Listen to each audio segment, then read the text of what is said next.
Good morning, or good afternoon, or good evening, everybody, depending on what time it is for you where you are. Happy Saturday. That's the one. It is currently 9:04 a.m. here on the West Coast, up in slightly cloudy, slightly rainy Vancouver Island. I had a brilliant idea, which is that recently when I've started announcing the exact time it is when I start stream, it kind of makes me feel something when the time is like really late. So maybe if I make a habit of doing this every day, I'll also make a habit of being on time. Today is not bad. 9:04 is not too bad with a 5-minute countdown. That's pretty good.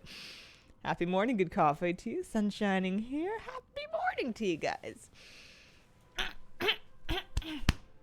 We're here. We got water. I had another thought, but it's gone now. Maybe it'll come back.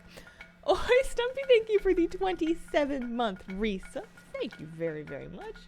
Here, we can turn off the webcam for now because there's nobody there. Yesterday, I was working on trying to get my last piece of transmog from Nightfall. I think today I've decided that that's a stinky goal and I don't want to work on it right now. So I was going to go to Undermine my alts and do CHETT lists for progress on the CHETT mate achievement. And also, they'll get some nice Valor Stones from it as well, which they can probably use to upgrade some stuff, depending on if they have crests or not. That might be a nice thing to do. Hang on, I'm trying to flight path my way up there because their Hearthstones are all set to Merildar because they were all busy doing, you know. How do I want to do this, actually? Well, you know, he's not going to do any dungeons. He could just kind of take a portal. He could take a portal straight to, up top, really. It's one nice thing about having the Rookery dungeon in the, in Dornegal is that if you have the dungeon portal for it, it's an extra port in Dornegal. Good morning, Hazel. Nice bags. Why, thank you. I flat ironed them, and then I went and walked my dog in the rain, and then I had to flat iron them again because I did not think through that order of events. How am I doing today? I'm alright. I'm not too bad. I'm a little groggy. I'm having one of those days where you wake up feeling like your night of sleep didn't go very far. But we're getting into it. We got lights and camera in action. She's been chatting this morning. I don't know what she's talking about specifically. She had a good one this morning where she was sat in front of her in front of her food bowl, and she like yelled, which normally means this is empty, you fill it up, you peasant. But it was perfectly fine. So I don't know what the problem was. She just had some feelings she wanted to express. I drank my coffee already. It's been made and consumed, and it's done now. We're all good. I'm picking up weeklies. Do I want to change my Hearthstone? I think I do. It's not a big deal to move it back if I decide to make it Merildar again later. I think I do want to pop it back up to here. I'll do that. Pick up some weeklies. My thought is that I can work on CHETT lists until either I do them all or until the World Awaits. Yeah, World Awaits is a good one. Not arena calls. We're not doing that. We're not doing skirmishes. Undermine Explorer. Yeah, let's do that. Maybe I'll have a better time dancing with people this time. But yeah, we can do CHETT lists until we either finish them all or until I pick a different thing that really like calls out to me to do. I've got a couple ideas. What class are you playing? Right now I'm on my Paladin alt. He's currently ret spec'd, but my main is a priest. I'm a Holy Priest main. I was doing a little bit of Shadow Priest recently. I did the Underpin challenge yesterday on Shadow Priest. I was pretty excited about that. Okay, so job 1. Stop by the hotel. Pick up the weeklies, pick up the CHETT list before anything else happens. Before we do anything else. Oh, I forgot to do item upgrading.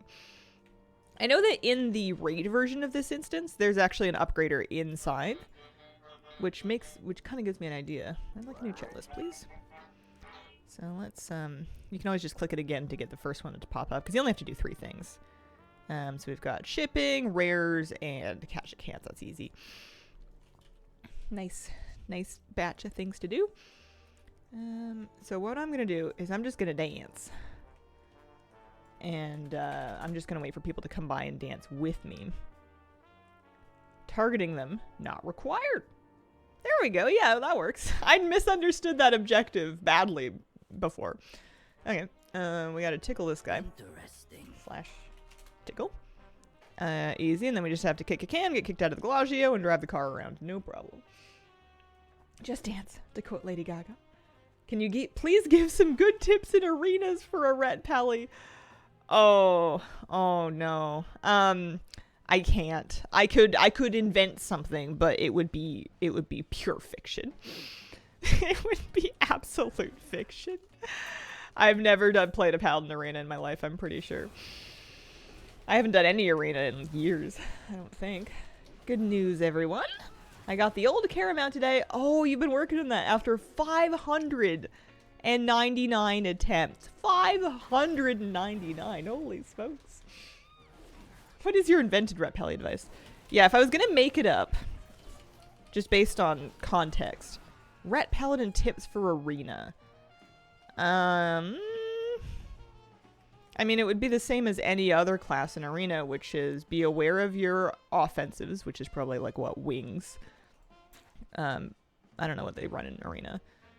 Be aware of your defenses, you know, your bubble and stuff like that. Keep an eye on when the enemy team is making a go, and try to budget out your stuff. Arena's a big game of rock, paper, scissors. You're just trying to get them to use their defenses without you having to use so many of your offenses, or like all of your offenses, so that you have a window where they have no defenses and you have your offenses. It's very rock, paper, scissors. Let's go get kicked out of the Bellagio. That's nice and easy. Get kicked out of anywhere. Shine really bright and blind them with your glory. If you lose, just tell them that your dad knows where they work. Gotta go. Have a great day, Hazelnut. Have a great day. That is too many attempts. Anthus' Ret Pally tips. Don't wear a shirt. Yeah, you know, you can blind them with the light, or you can just blind them with your pecs. Playing around with the cooldown bars, pretty useful. Would be good if you could edit what's on the bars, right? I was surprised that they didn't have kind of like an opt-in, like a turn on or off for the available selection for each spec. That seems like it would have been useful. Oh well. Okay, we're gonna hold some drifting. We need to do some scrap jobs, and we can do some shipping as well once sort of pricing pops up, and that'll be good for. That'll be good. Let's drive over to scrap. Holding the drift just for the sake of the quest is kind of fun because you can just kind of like spin out. This is a good spot to do it. There you go. All right, well that's one weekly done. Scrap is gonna be up here. Tank cooldowns are especially bonkers. Yeah, I had a thought yesterday when I realized I didn't have my Frenzy Weaker on that I should really configure or play with the... I should really play with the cooldown manager and like the buff manager on my Hunter to kind of replicate what I used to enjoy, but, you know, properly. I never got around to it, but it's a good idea, especially if I end up trying to work on... One of the goals that I've been kind of toying with the idea of is working on triple threat. And if I do end up doing that, I'm going to need to pick which specs I'm going to do it on. And I'm going to need to probably... I would probably like to use the Blizzard cooldown manager and like buff up time and stuff. Because I don't know, I want to get comfy with them. I want to make them work. I think that they are capable of handling what I need them to do. Are any of these world quests for gold? Because I need to do world quests as well, just in general for another weekly. I like doing the weeklies. Oh. I guess I could actually just take the portal. I was going to see if I could run any upgrades on this guy. He's got some Valor Stones that he could spend. I don't know if he has any upgrades available. Expecting they'll add the edit function in a future patch. It would be an obvious thing, surely. Absolutely no airflow. I wonder if I have any cresties to spend on Anthus.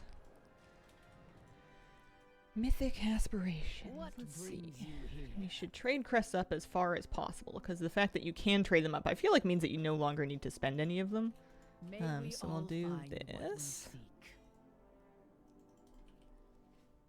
That's for carved, and then we'll get some runed crests. Just a few of them, eh? Not a whole lot. I haven't done an awful lot. Oh, he's got another Delver's Bounty. I haven't done an awful lot of I guess I did it this week already. Crest-giving activities in this guy. So he's got hero, champion, hero. His gear is honestly not bad. He's, I think, wearing champion gear at a minimum with several pieces of hero gear on. He's got a champion grade best in slots weapon. His trinkets are a bit rough. Here, I think this is a good spot because we can get it this far without using any crest at all because of our upgrade levels here. Champion rings. Oh yeah, he's got a Cersei circlet still. That's right. Hero champion. Here, we'll take the legs up to 8. Maybe we'll work on. Oh, he has got some gilded crests as well. Fancy. Imagine that. A little bit of that. Did he do a vault? I don't remember if I got a vault or not. Let's do this. Spend a couple Valor Stones here. Oh, he hasn't opened his vault. Maybe he can get, I don't know, something. Almost the same item level as my main. Yeah, he's up to 655 now. He needs a couple of, he needs an enchant. Looks like I was using mastery enchants. I guess we'll check vault first. I was thinking that if I was going to mess around with triple threat, I would probably start with Prot Pally ? Because his gear's decent. His Prot gear, he's got a veteran, or no, he's got champion. He's got a champion set from Nightfall, so that wouldn't be too bad. And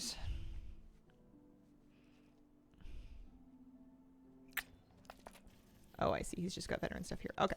So he doesn't need any of those things. He could take some tokens of merit. I don't have enough slots filled to get a full socket's worth of them, but we can take 2 and then just hang on to those for now. New UI and setting stuff has been great. Reduce the number of add-ons I use, which is nice. Yeah, triple threat is the 8 War Within dungeons at a 10 plus. And yeah, season, or not 8 War Within dungeons, 8 current season dungeons. And it's not retroactive either, so it kicked in at like 11.15, which means that I don't even have all the healing ones done. So yeah, it's doable now. I'm gonna turn in World Soul. But yeah, I've been kind of like chewing over the idea, which kind of makes me think I'm gonna try. I just haven't left myself a load of time. There's some gold. And what I really don't want to be is in any kind of a hurry. I think that if I do try, I'm going to start where I feel comfortable, which is probably going to be taking like 2 keys and 4 keys at best. Like I might do some follower dungeons first just to have like a look-see, you know? And I can already hear chat being like, yo, you're fine for 7s in that gear. Or like, just go into a 10, it'll be fine. And I'm already like, no, I'm not ready. Don't rush me. You know, it's good when you're having imaginary arguments with people that haven't even like thought to argue with you yet. Anyways, yeah, I don't want to be in a hurry. I want to take my time and kind of like build up to 10s. But the logic is that if I do the 10s on the tank, I feel like people will be more likely to take a chance in a tank with slightly less rating because at the end of the day, sometimes people just want to like get a tank in so they can run their key. I could also run my own key. That's a possibility. I could do it exclusively through running my own key. And then, what is my second thought? Oh yeah, so I could get the rating and just get the 10s done on Prot, and then I could Spectre-ret, remind myself how it works, and I might have an easier time squeezing into those keys because people would see that I've done them before. Maybe not as ret, but like, not everybody uses add-ons that distinguish between that, especially at that key level. Please chew your ideas well. We don't want your brain choking on it. Decently geared. Prot plays pretty well. I enjoy the idea of it as a tank spec. I haven't done any real tanking on Prot in a long time. So, like, I remember liking it in Cataclysm. But that was, like, at least half an hour ago. It's been a minute. Okay, let's do a little more scrap. If 9:30 rolls around, we'll do shipping then. We'll do shipping at 9:30. Because then we can get our surge pricing weekly done, too. Any rares that we can kill is good. I do like noodling around Undermine. Oh, don't mind me. I did not need to be up here. I love noodling around Undermine, just like doing chat lists, doing weeklies. It's not necessarily giving me extra reputation that I need, but it's just fun for resonance crystals. It's giving good raw gold, or at least half decent raw gold. Getting your weeklies done is good for resonance crystals and raw gold. And then, what was the other thing that I was going to say that I like about it? I don't know, it's fun. I'm not over Undermine yet. which is good because if I want to get part-timer done and I'm doing it the old-fashioned way, I need to do a lot of CHETT lists. I am less than 20% of the way there. But, you know, 1% at a time, that's all you can do. Plus, it'll be great for Valor Stones. Even if I can't spend any more on this character, I can use them to fund other characters. The babies, the lobies that are like just in fresh veteran gear, they can use a lot of Valor Stones very quickly to get their stuff caught up, so it's nice that I can kind of pull them from characters that are capped. Thought you did some dungeons while leveling. I ended up, oh, this is from last time. I ended up, what did I end up doing? I ended up playing a lot more Rat than I thought. I don't remember what I did leveling. I may have done some dungeons. Maybe I'd take some time walking or something. I don't really remember. I feel like I just woke up and he was level 80. Wouldn't do S-Priest?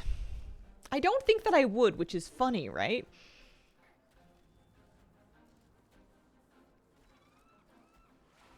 Why wouldn't I? She's 670. She has excellent trinkets. What's my problem?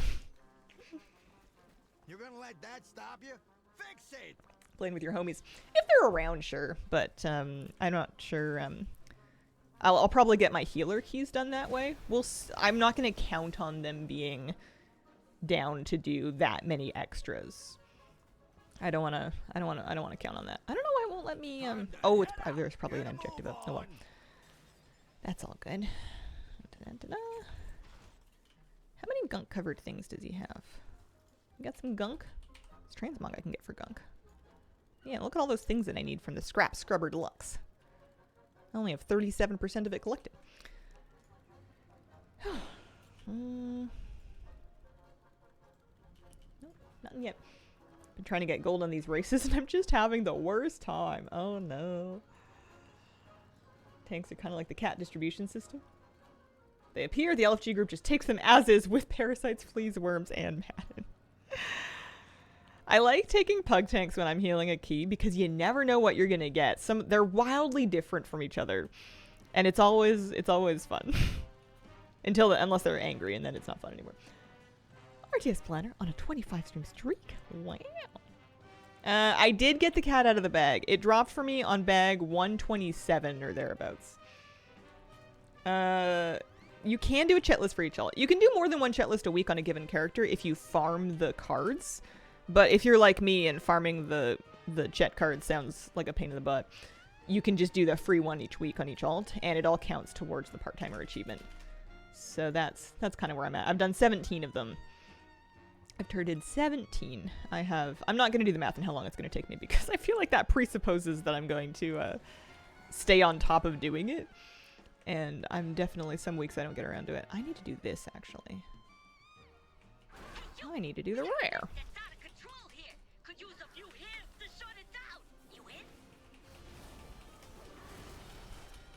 There we go.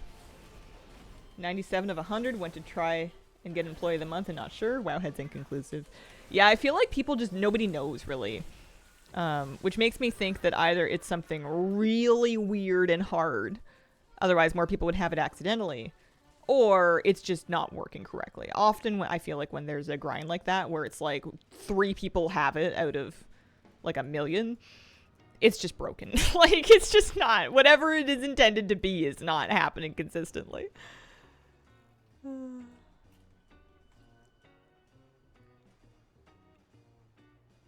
Pug tanks scare me because I'm used to my tank's roots and I no longer know how to function in a different route. It's like having a substitute teacher in school back when you were a kid who's like, you know, running things differently. And you're like, wait, but Mr. Johnson doesn't like this. And your new teacher's like, well, Mr. Johnson's not here, is he? Confused when I first unlocked World Quest, kept wondering who was yelling at me for help and what for. WoW project have to be in-game? Yes, needs to be something I can do on stream. Needs to be something I can work on stream. Could always start fishing for the pond nettle. Interesting. You trying something, pal? This is fun.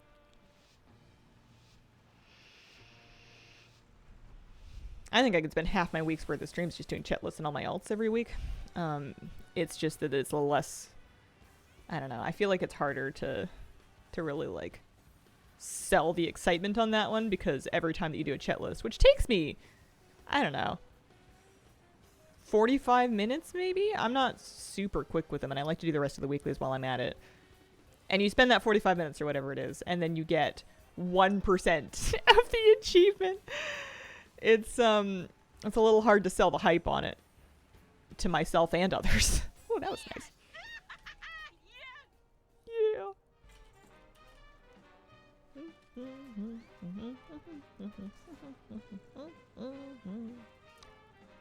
We do got tunes. Maple Syrup, thank you for the 24-month resub. Happy 2 years. Holy smokes. I could level professions and collect recipes. I could do that. That's an option. Fiber arts, especially if you enjoy people criticizing and backseating your technique. Oh, man. If I was ever going to do that, I would need to do something that does not involve counting, because I cannot keep a number in my head while streaming. It's never going to happen. It's already kind of a miracle I can play WoW while I'm streaming. I have a lot of these boxes that I just never finished. Never finished. There we go. Yeah, we're digging.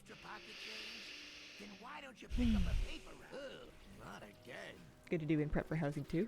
Today, whenever you do something tedious, it gives me the strength to also do something tedious in game. Throw all of our ultimate invincible. Jump back into Satisfactory. I was looking at the Satisfactory icon on my desktop, and I was like, oh yeah, that's right. I liked setting up a conveyor belt that was mining iron. That was kind of fun.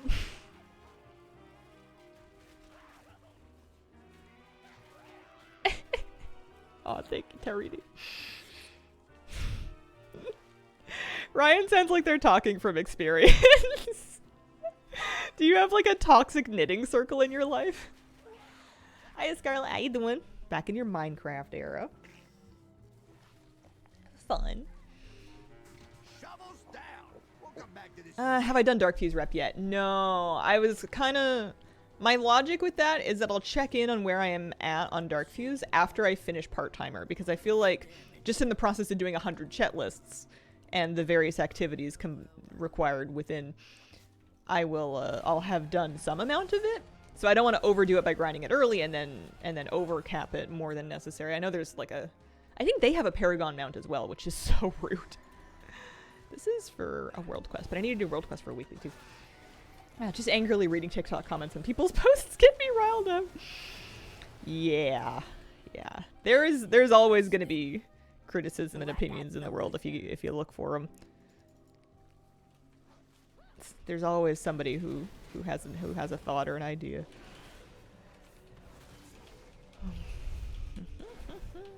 Hazel. Hello. Toxic weaving sounds like making asbestos toilies. Working on Wasted Time Secret, and this seems like a lot. That one sounded huge. That one sounded like a really big thing.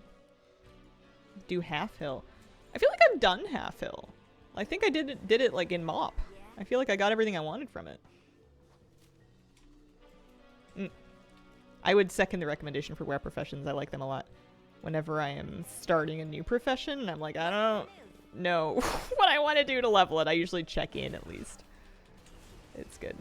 I think they also had a classic version that I found useful when I was doing classic. I really like doing professions in WoW Classic Hardcore, which is funny because you'd think that having permadeath would make you less likely to want to invest your time into professions, but no. I was stoked on professions. Deep inside, I really want to level every prof from every X pack. I mean, if that's what your heart wants.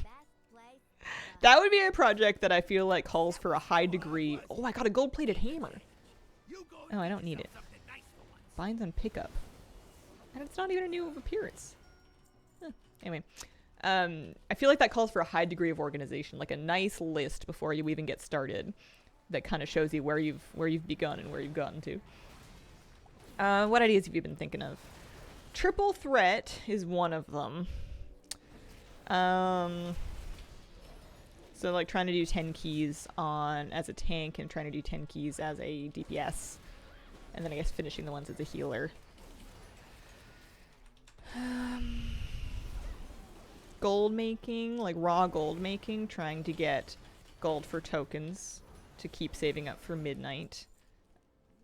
I could do things like measure how much raw gold I could make in a given hour from weeklies and whatnot. I was gonna say delves, but I think I did what I wanted to do for delves. I got underpinned down. I got brain leveled. I have the rest of my life to do bountiful delves for the sake of the key transmogs, so I don't think I need to really rush that, especially if I don't need the delves for anything else anymore. I mean, I'm sure there's other collectibles I could use, but should I do this? That's only 12 pet charms. This will be some gold. It does not have to be current X back.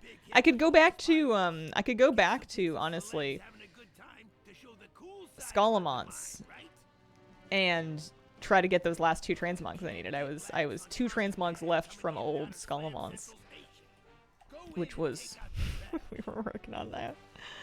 That's a big one though. Those are not likely to drop. I only need 2 more, but like they are rare. Vote for Barnacles. You can do that.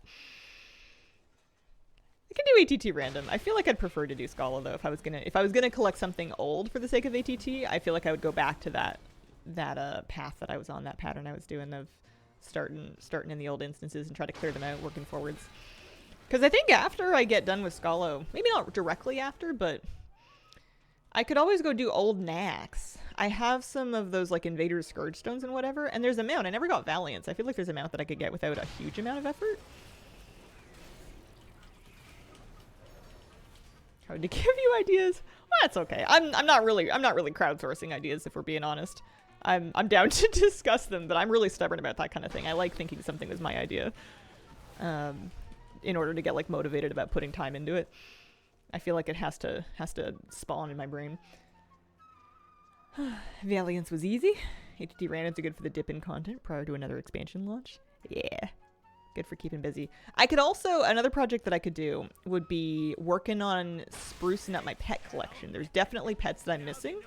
I could kind of go through the list, pick one at a time, and make like a real effort to get my pet collection back into shape. Of course, I have not 100%ed every zone in War Within. Not even close. Not even a little bit close. Siren Isle would probably be the next one that I would try. I could do Siren Isle weeklies on alts and try to like collect stuff that way. That would keep me busy. Start with that. I mean, we're just discussing options. I'm pondering. I could do this today and think about it. This is technically working on hey, excuse me. This is technically working on a bunch of stuff because I'm gonna need tons of resonance crystals to get everything in the War Within, and this is a great way to get resonance crystals. It's also good for raw gold, and it's also good for, you know, I'm gonna need it for the part-timer achievement, which has a cosmetic on it as well as a title. So, you know, here, let's buy let's get 9 of these. 1, 2, 3, 4, 5, 6, 7, 8, 9. See if we get any new mog. Oh, these have lots of sometimes Valor Stones, sometimes Resonance Crystals. No luck with that chest piece. Oh, I got a pair of boots that I needed. Nice. How are we doing here? Really? Oh, it's because I don't have digging. I was thinking, why did my 3 scrap jobs not give me credit?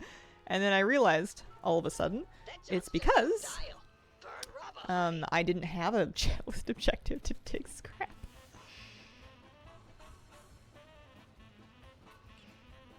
Mad at WoW right now because I've done multiple horrific visions, full clears, but not got the mask that's meant to drop. Can't get any other masks or any of the other mounts that need a mask. Oh. That's annoying. I wonder why that's not working for you. I got it last night. I ran a couple visions with Flabby, and we did one that was a full clear to get me the mask that you have to full clear for, and it worked fine. Siren Elements, my current grind, still 19k iron away. That's pretty close, though, eh?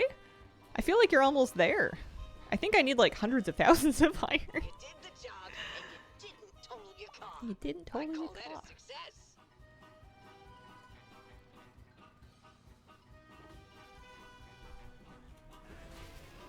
Well, multiple. Oh yeah, that's right. I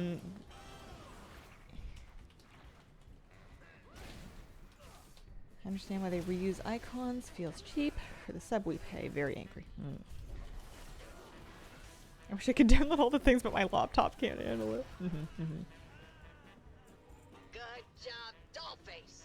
You made sure I got my cut of your tip, right? Haven't played WoW in a little over 3 months. How do you like current content? Think I'm gonna come back this week. Enjoying it. There's lots of stuff to do. In the last 3 months, they've added, I'm pretty sure, Nightfall and Horrific Visions. So there's collectibles. It's great catch-up gear for alts or main if needed.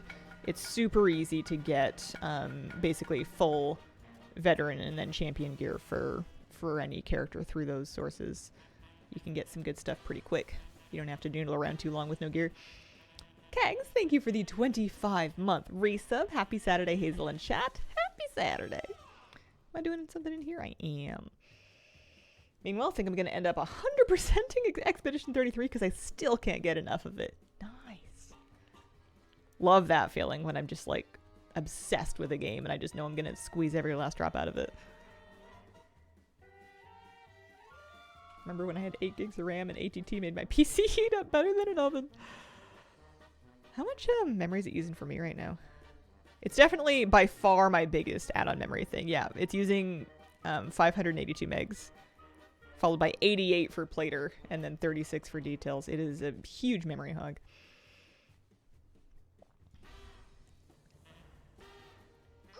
I have my PC set up with, I think, a really solid amount of RAM because I use it for... Or I used to use it anyway. Remember when I made videos? I used to use it for rendering video previews when I was editing. It's nice to have a good supply of RAM for that because that's where those previews are stored. Here we go. Videos? Like pre-recorded content that then can be watched on demand on the internet? I don't know about that. That sounds like witchcraft. We don't know how to do that around here.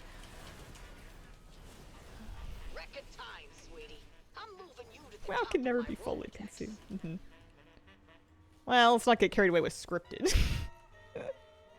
When I do a scripted video, it turns into like 2 minutes and 45 seconds. If I want the video to have any length at all, I need to just voice it over based on notes and not a full script. Because if I write out a script, even if it's a pretty long script, I just talk fast, I say the words, and then it's over. Like, it's great if you're looking for something like a boss guide that you want to have over with quickly. But if you're looking for more of like a discussion-y tone of video, I end up being very mincing with the words, and they're over with very quickly. Honey, sweet baby, sugar plum angel face. Thanks for completing That's me. that I am the job. sugar plum My angel face. pocketbook thanks you too.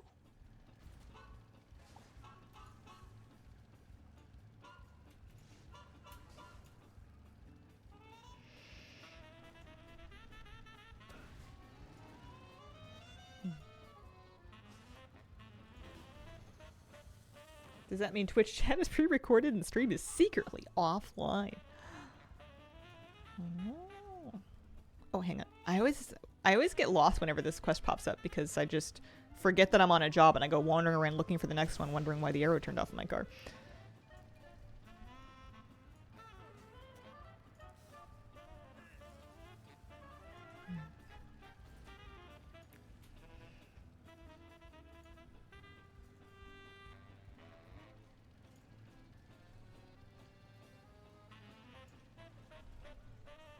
Not that I'm going to change my plan. If I was gonna, which I haven't committed to, if I was gonna work on tanking keys for triple threat. What do we think is the most straightforward, beginner-friendly... I don't want to say brain dead, because that feels mean, but like... what is the most tricycle training wheels of the tanks? I know it used to be Guardian Druid. Not because Guardian Druid's super crazy easy, but it's just straightforward. Is it still Druid? Timeshare posters. Did I do enough? No, I need to do more jobs actually for the weekly. Isara, thank you for the 46-month resub. Appreciate it very much. Druid, Warrior, Paladin, DK. That's some options. Yeah, I remember Guardian Druid just... It didn't have very fancy tools. It had like a nice little handful of tools that did exactly what you would expect them to. And then that was pretty much the long and short of it. There wasn't a whole lot else going on. As long as you didn't accidentally get caught out of bear form and stuck. I never mained Guardian Druid, but I did play a Guardian Druid alt and tanked normal Nyalotha at one point in my life. That happened for sure. I'm gonna go down here. Got a rare down here.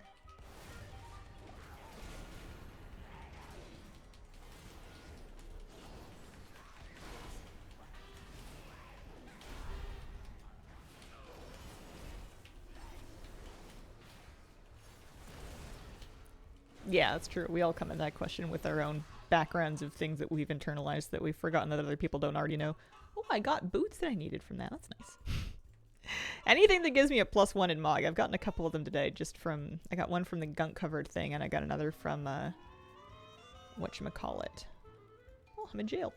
I got another one from... just now, I suppose. There we go.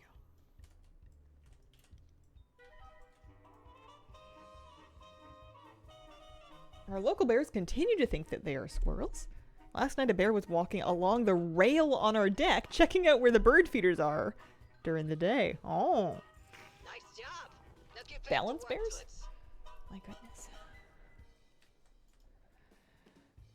The thing that I don't like about being a Guardian Druid is that I can't Mog Glorious Tank transmog an armor. I can't use like a big fancy shield. I love a shield. I like a warrior and paladin for that reason. I like tanking very traditionally with like a sword and board. Because I never really get to use shield mogs, and I feel like the best way for me to feel like I'm really getting the most out of a shield is if mobs are getting clanged with it, you know? Clap some friends. Little big ol' hammers.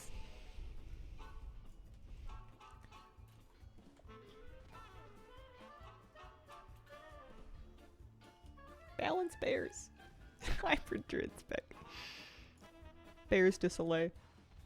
Fun layer to the project. Give all the tanks low level a shot. See how they feel.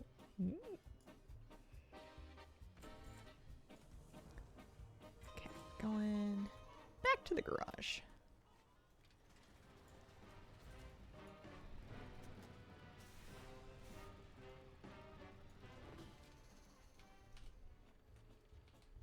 Got some crests. Got some Valor Stones. How's this Valor Stones doing? Not too bad. I'll get a bunch for turning in the chat lists. I just want to make sure that if I need to pull any off of him first, then I'll do that. More halts for the alt army.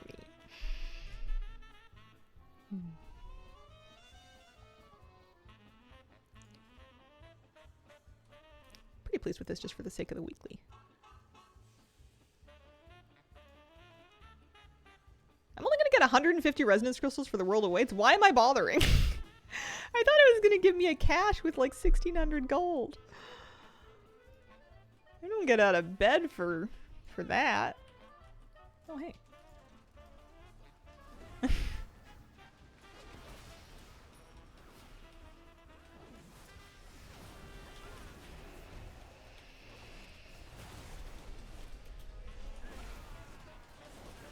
Not that I'm starting Sirenal, but that would be a project that would keep me really busy. I'm sure I need so many things. Okay, let's turn jobs off. See where we're at. Nice. So that completely finished the list. We can turn the list in. That was my primary objective of being out here.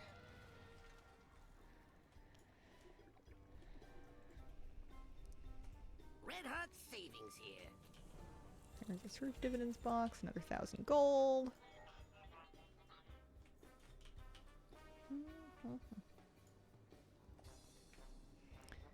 Get my 1% progress towards my achievement here. Gives you a nice little 250 gold. Alright, that's him, I think, done. I can hearth him back, clean up his bags a smidge, turn some of this gold into my warbank. Oh, hey, tip chest. 27 of 100. Ha ha ha.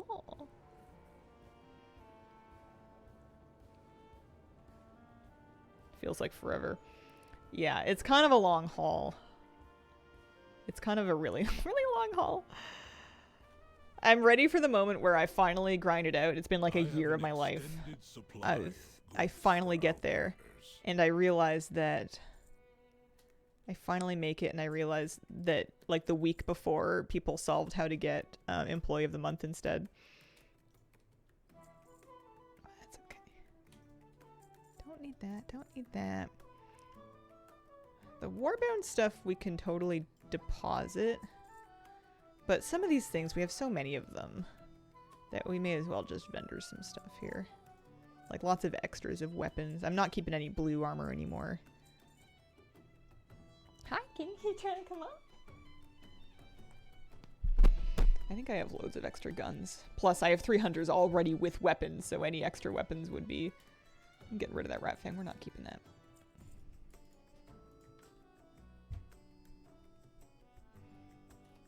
Hi, kitty. How you doing? Mama?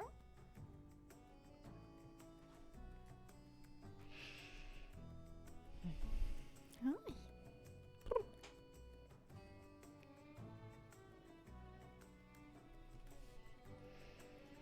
Okay. My thanks for your patience.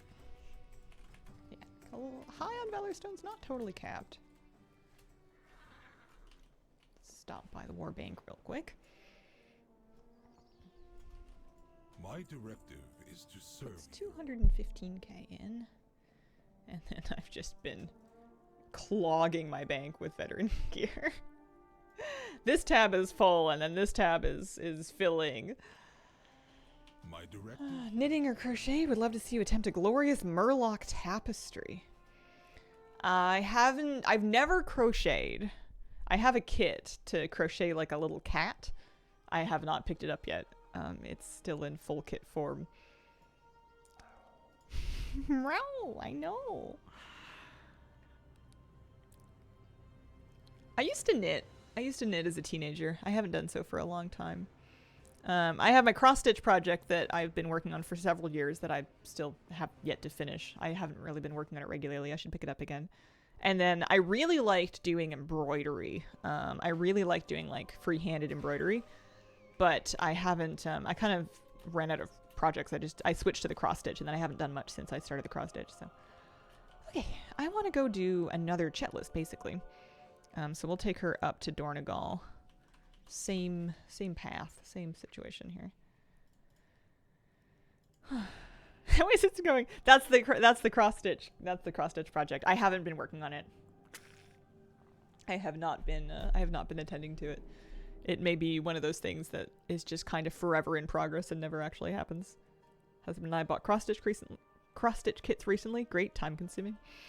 I wish I had started smaller. I picked far too ambitious of a project for my first cross-stitch project, and I really wish I had picked something that was just like an ornament, you know, something small and not something large, so that I could have actually like finished something and had that moment of like, oh hey, look, I made something that is now done. Because as it stands, the one that I picked is so big. It's maybe a third of the way complete, maybe 40% if we're being generous. It would come together before next Christmas if I started to work on it regularly, but I don't know whether or not I'm going to do that. I have calibrated my prices to be reasonable. Okay. Another interruption. Yeah, I'll pick it up. I don't Returning know if to we're going to work. get that done. We carry This the is easy. flame into the unknown. That's super May you easy. walk in the light. Bring Beladar's warmth to those in need. Does she have gunk covered things? She has 2 gunk covered things. One thing that I like about CHETT lists is that they're a tiny bit different sometimes on your different characters, so that you're not necessarily doing the same thing just like a dozen times in a row. Ambition's the real killer. People go, I just got a $1 hook and some yarn. I think I'm going to make a single crochet blanket for my first project. You get your first sewing machine and you're like, all right, it's time for a queen-sized quilt. See you guys in 5 years. Tempted by stained glass, but I think it's probably just something I should buy from a pro.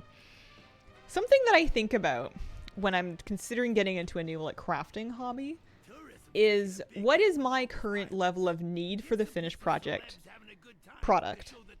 Like how much of this thing could I use in my life? And then secondly, how much of the thing can I use in my life? And then secondly, how much demand is there in my surrounding community and life for more of this? How much of it can I pawn off to friends, family, relatives, set out for free on the street, you know, assuming they're not trying to sell it? Because I find that something that tends to kill crafting for me is if I realize that I don't need the crafted thing and that I'm better off just not making the extra clutter. So some things I feel like you can fit more of into a life, and then other things, I feel like stained glass is one of those things where you want like 3. I mean, it depends on how much you love it. You might be able to find use for it with other people, but I also would probably realize that I just wanted like one really pretty stained glass window, and I would just buy it from like a master. What are we doing? We're kicking a can. Give to subscribers. Wish my mom thought about knitting that way. Anyone have advice for getting over alcoholic syndrome? I'm suffering. I mean, what is the root of your suffering? What's the trouble? Is it that you wish you were getting more progressed in one character? Are you getting burnt out from too many different ones? Do you feel like you're spread too thin across your goals? I feel like just getting clear about what you want from the game at the time is nice. Clarity always helps. Alright, scrap, shipping, and rares. Or casual cruising. All good. All fine. I'll be waiting. Won't find better. Do some scrap. Oh, hang on. I didn't tickle packs. Now that I know that you just dance and you wait for people to come by and dance with you rather than seeking people out and wondering why they won't do it, this World Soul Undermine Explorer is way better. It's so much easier now that I've that I understand how it works. I still think it takes a little tiny bit longer on my gnome because the goblin characters will sometimes choose to do the /rude instead of dancing, but it's fine. It's all good.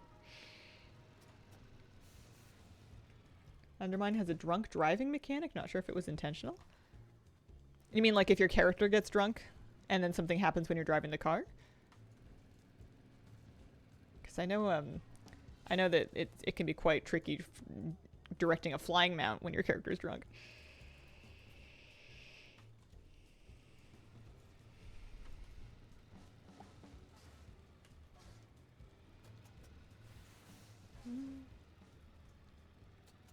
Wish I had the drive to learn how to draw, to get the fresh new sketchbook pressure to only draw perfect things. So go enjoy a few holes on me at the course. Sewing machine to make a couture statement clothing line. What's a running stitch again? Oh, drawing works well for day. Yeah.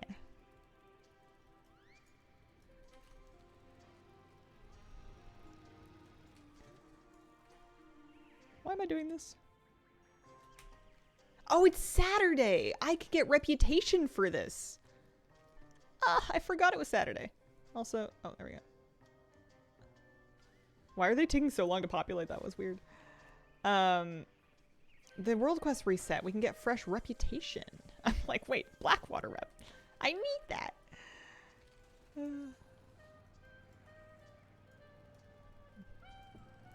I spent years trying to learn how to draw and ultimately realized that I was doing it for the wrong reasons, and that's why it wasn't fun anymore. I didn't actually want to draw. I wanted to be a person who draws.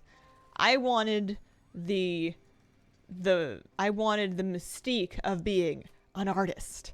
I didn't actually have all that much interest in creating art directly. Wow, that's weird. I wonder why it's doing that. And would get very quickly burned out attempting to learn, basically. I didn't have the patience.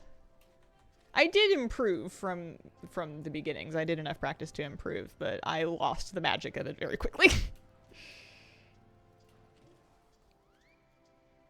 Wanted the attention and validation from having a preferred art form. Yeah, I just kind of thought it would make me cool. And at some point, I realized that it, first of all, wasn't going to work. And then second of all, I kind of let go of needing or pursuing that validation because it's such a fickle thing anyways. And it just didn't mean as much to me anymore. There's 3. You're already cool. Aw, shucks. Maybe that's what occurred to me. I realized I didn't need it. Oh.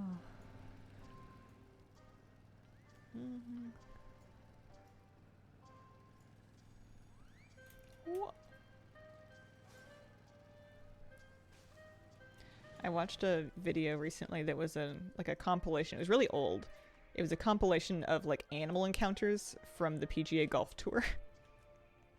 So it had like seagulls trying to take the golf ball because I thought it was an egg.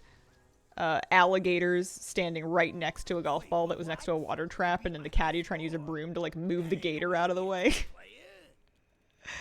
I enjoyed it. I enjoyed it thoroughly.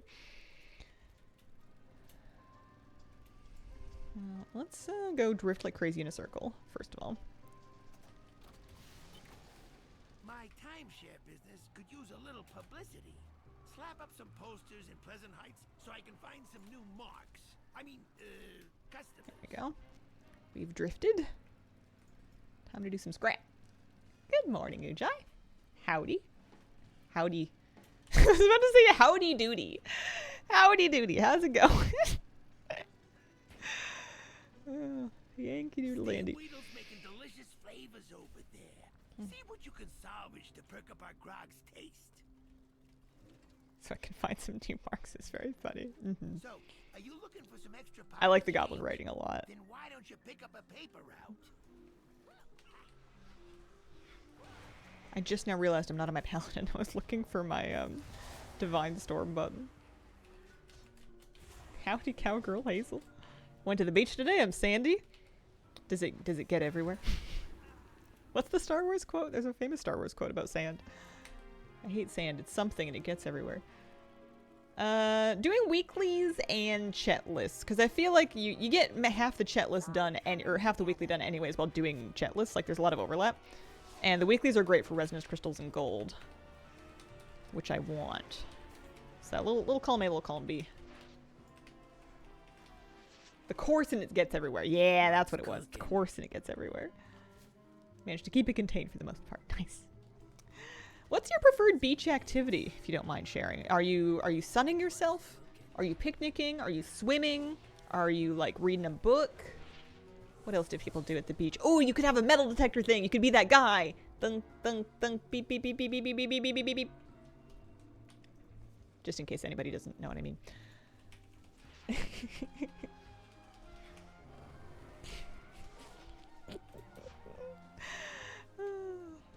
What am I doing? I did these world quests already, so these ones won't have any rep for me.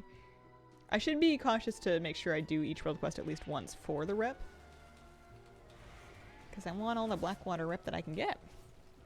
We are revered, part revered. I want to be keeping up with that. Valor stones and a gold-plated knife. I really don't need to do those. Wow, I have a couple of Paragon caches ready. Do I give the impression of a sunbathing type to you? Not like immediately, but you have to remember, or at least I try to remember, that I get a very, very narrow window into you guys. Like a very narrow window. So each of you may contain multitudes that I have not yet encountered, you know. Wandering along the shore is kind of lovely. Anyone ever been at the beach, sat on the edge of the water, and a wave comes in, and now your crotch got swamped with sand? I have to run from waves sometimes when I'm fishing, because I tend to fish quite, like, right up at the water's edge. But then, when we were on our honeymoon, we were fishing off a shore that, there was a bunch of ferry routes that went by. And these BC ferries, especially the Vancouver to Victoria route, the Swartz Bay to Swanson, it's a big boat. So the boat will go by, and then, like, 2 to 5 minutes later, the waves will make it to the shore, and they're big waves. So, like, you have to kind of, like, time it. Oh, kitty, what's up? And then scramble back up the rocks unless you want to get wet. Because the last thing you want to get is pulled out to sea, because a lot of the places that we fish have, like, really nasty currents right off the rocks. So you really don't want to fall in, because that's a good way to die. Or, you know, get swept to the United States, and then you've got a different problem. Shocked by how close this was in Vegas to the shore. Yeah. Yeah. I felt a bit bad. I mean, I ride the ferries. I use them to get around, so I don't have a leg to stand on. But I felt a bit bad about the wildlife, just because We were watching the harbor porpoises, and I know that they're shy and sensitive to like marine noise, and there's just boats trucking past all day long. Which of those is worse? I'm gonna say death is probably bad. Or not bad. Death is natural, but like premature death is unfortunate for sure. Met some friends and family. We mostly sat in the sand, blanket on the sand, and occasionally herding children. Oh, that sounds lovely.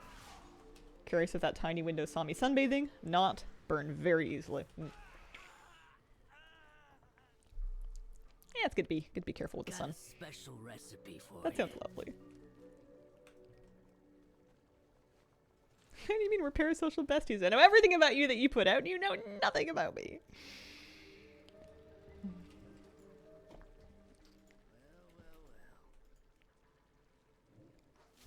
I like to think that people online don't know the real me, and to some extent that's true.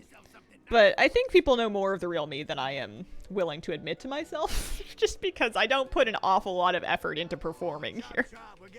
It would be way too much work to do so. You know, we're not inventing a new character, we're just kind of letting a little bit of the original one out. I want to put this on shift 6.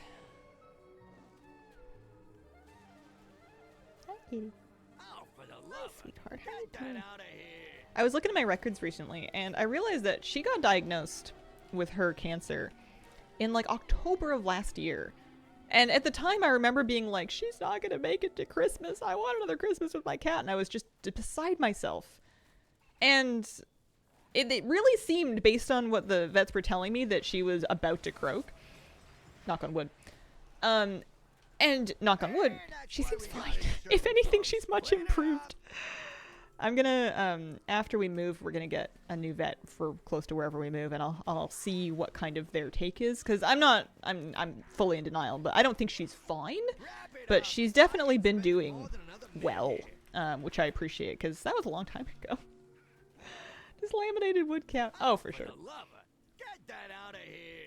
Be exhausting to be someone new on screen all the time. Some people have just like a ton of that like performance energy ready to go at a moment's notice. Like big like theater kid energy, and I feel like it's good for them to let it out. I have band geek energy, which is to say I have my diva moments, but I don't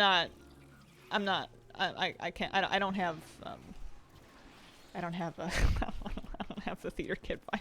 I don't have the energy for it. I get sleepy. What sort of cancer was she diagnosed with? Lung cancer. Lung tumors, which is something that is supposed to be, especially in cats, like quite aggressive with like a really bad prognosis, which is part of why I freaked out so much. I don't know.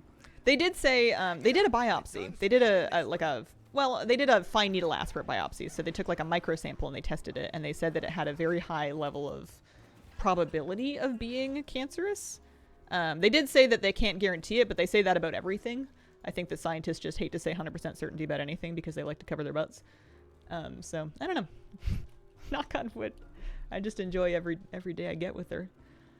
And hope for the best. I'm very glad that her and Moose have had lots of time to develop their relationship, because in the last 6 months, they've become much closer, and it's so sweet. It's so cute. Wondering about that with Kira.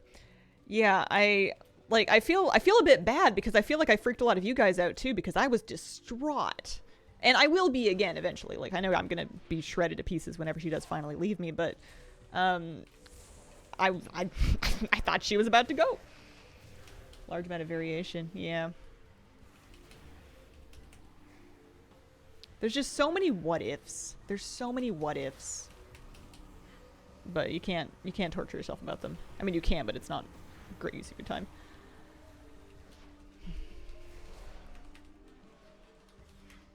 She's purring. You purring? Are you happy? Yeah, you're happy. Hi, sweetie.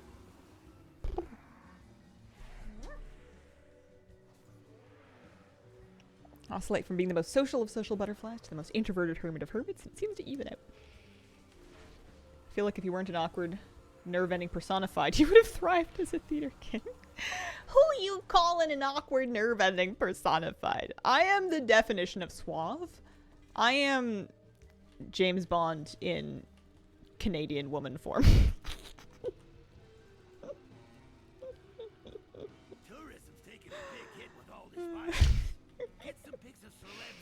bonus time. Show the Wonderful cool side thing, of right? Undermine, right? I definitely treasure it more. I think I for sure took her for granted because you just get used to having them around. She's been in my life for 10, 11 years. I've spent more time with her than probably any other single living being because I'm home all the time.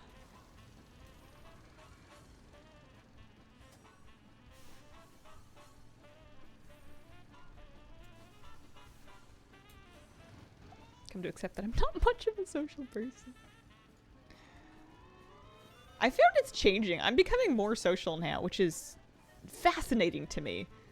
I'm finding that that characteristic of mine is not as immutable as I thought it was. I've been getting to know my neighbors and talking with them more. And maybe it's just because my hair's grown out a bit, so they're more willing to take a chance on getting to know neighborhood woman when she's not unexplainedly bald. Maybe not. I think that's not giving people enough credit. I think it's just warmer weather and people have seen me around enough now. But I've been getting to know people and it's been really nice. I'm still not great at small talk, but I'm working on it. I'm trying to nail down and figure out what are the right questions to ask that kind of get people comfortable in talking without being weird and inappropriate. It helps that we're usually talking about dogs, and I'm endlessly curious about people's dogs. I want to know all the weird things they do. I want to know all the weird things they eat. I want to know all the quirks, and like I'll just I want to pet the dog. It's good. It's good stuff. How's my chat list going? What am I doing? There's a good question. Who am I and what am I doing? Okay, I got my scrap weekly done. We can do shipping for the chat list. I want to do 2 more scrap for the weekly. Do I? It's only for 200 resonance crystals. Is it worth doing 2 of them for resonance crystals? Maybe? Do I need rares for this? Yes, I do. Rares and then cruising would actually do it. So let's go do the rare. Or try to do the rare. I think I get too hung up on the weeklies sometimes. There's somebody here. Yeah, Moose helps a ton. I don't think I would have spoken to anybody if it weren't for Moose.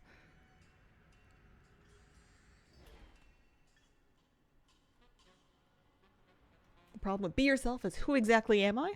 Been with myself for almost 26 years. Oh, happy early birthday! Tomorrow's my birthday. I don't know the simplest thing about me. I think that over time, I've come to kind of understand that your self-image of yourself, your idea of what your identity is, can be useful, but it doesn't have to determine anything about how you behave or what you're like. I feel like who we are is something that is core to you, that is not really like it's there regardless of who you're with or how you're. What am I trying to say? It's not necessarily a useful construct to have, and at the end of the day, it is a little bit of a construct. It's something that people like having and people like doing. It's very natural to want to identify with certain things, or people love to hear things about themselves and have an idea of who you are. But it's, at the end of the day, not super necessary. And sometimes a lot of personal growth work can come from letting go of your idea of who you are, because it can often just put you in a bit of a box. It can put limits on you. You can kind of be playing out a script of who you think you are that you don't necessarily need to be, and it can be very liberating to kind of let go of your idea of your identity and find out what kind of spirit's underneath that, if that makes any sense at all. A lot of meditation and sort of that sphere of new agey work is about coming to realize the lens through which you're looking at things and learning to let go of the lens and learning to let go of your ego, not in the sense of like your self-importance, but in the sense of your sense of self. Actually, it's a bit scary, but it can be useful.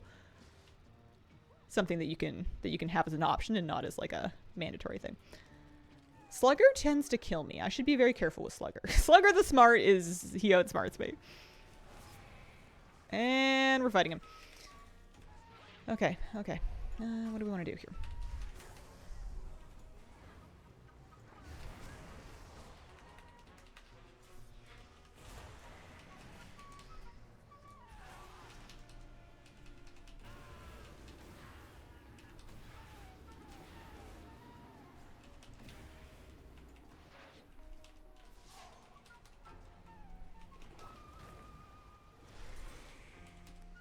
I am the sum of all of my atoms, and that is constantly changing. I was really tired last night, and I was doing horrific visions. And there's a voice line when you walk into the valley of the top right, where Rexar is, that talks about how your meat, fresh meat or something like that. I forget what they say, but it's something that refers to you, the player, as meat. And he said that, and last night, and I was kind of tired, and I was running visions, and I was like, I am meat. We're all meat. And I was just kind of thinking about it. And I was thinking about the division between your body and your mind and what we think of as our physical being versus our mental being. And then I had the thought of, if my mind is housed in my brain, but my brain is made of meat. I was very tired. How many chat lists are done? Where am I at? I did one today so far. I'm working on a second one. How am I doing on part-timer? 18 of 100. I am 18 of 100 in. Meow. Shower. First video game of your childhood. It would have been some educational computer game, I'm sure. The first one I got like super obsessed with was Pokemon for the Game Boy. My sister and I had to share a cartridge of Pokemon Blue, which did not go well because you have to have one save file per cartridge, so yikes. But then we each got our own Game Boy and a copy of she got silver and I got gold. And that was pretty foundational for me. It wasn't the first one I played or anything. I would have been like 8 or 9 by then, but it was probably the first one that really consumed me.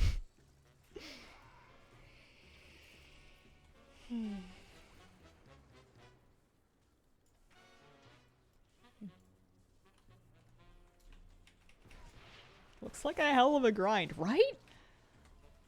I don't know why I haven't given up on it. It's not that important to me. Did I do this? I didn't. I need to do it for... Oh, she's Captain Valorstones. Oh, she has very few crests, too. I'm gonna go, I think... I'm gonna nip back to town to try to turn in some Valorstones. Unless I need them on a different character for something. I'm gonna nip back to town and try and run some upgrades. See if I can get her gear up any. Spend her own Valorstones, you know? Max grind's a huge grind, too. There's a funny old science fiction story called Made of Meat where some aliens can't believe that there are creatures that think with their meat. I mean, it's trippy if you think about it for long enough. With your meat. Electrical meat, you know? What do you seek? I feel like we split organic computing and mechanical computing into very separate buckets conceptually, and when you start to think about the overlap, you can really send yourself around the bend. Let's do that. 80. These are 10, 10, 10, 70, 80, 10, 70. I'm just saying numbers out loud. Go How many of carefully. these that we can, not really. I have barely enough for one batch of these. I think I already traded these up. I may need to send some crests or pull some crests to another alt. Fair skies and An extra strong one upgrade. winds. There is much to be done. Whenever you get to a 5 of 8, it tends to give you a new Mog for a tier set item. It's kind of nice.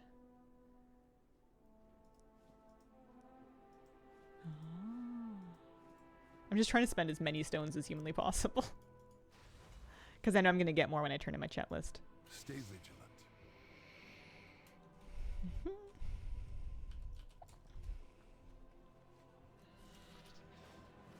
Inside Out 2 helped me out a ton with the whole sense of self question.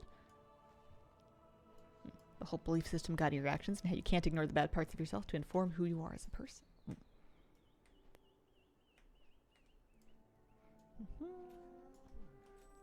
My faith kindles my hope. Can you feel it? Belladar hums with joy. With 1600 gold I get to keep. hope. You've done well, my friend.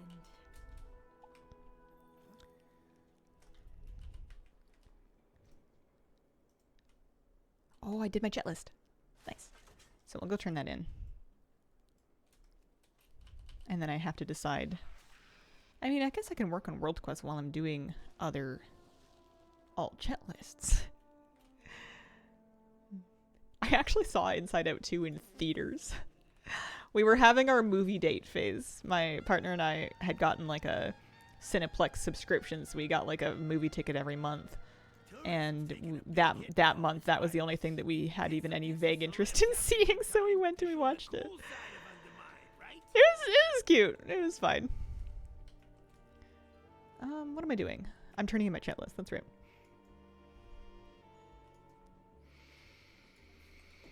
I think it's gonna drive me nuts to leave a weekly done at 2 of 3 scrap jobs completed. There we go.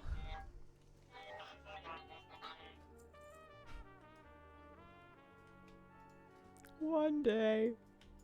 It's just a green one. We have so many other colors of jetpack. It's not even that important. Alright, she is capped on Valor Stones again. What's this for? Ooh, 800 gold.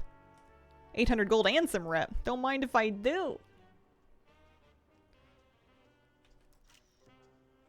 Saw it over one of our Discord movie nights with friends who live abroad. Fun. What did I watch last night? We watched, Please Don't Destroy the Treasure of the Foggy Mountain. I was just looking for something that was about 90 minutes long to turn on because it was like 8:30. We were both like too tired to do anything. So we just wanted to put on a movie to like relax for the rest of the night. And I was vaguely aware that Please Don't Destroy is kind of like a SNL comedy team, sort of along the lines of Lonely Island, but more current. And I figured I'd put it on. And it was funny. It was enjoyable. It was fun. I feel like the wordiness of the title would put somebody off if they weren't familiar with Please Don't Destroy in the first place. But it was a good time. It wasn't. I don't think it's gonna win any Oscars, but I don't think that kind of thing is meant to. It was enjoyable. It had Bo and Yang in it, which always makes for a good time.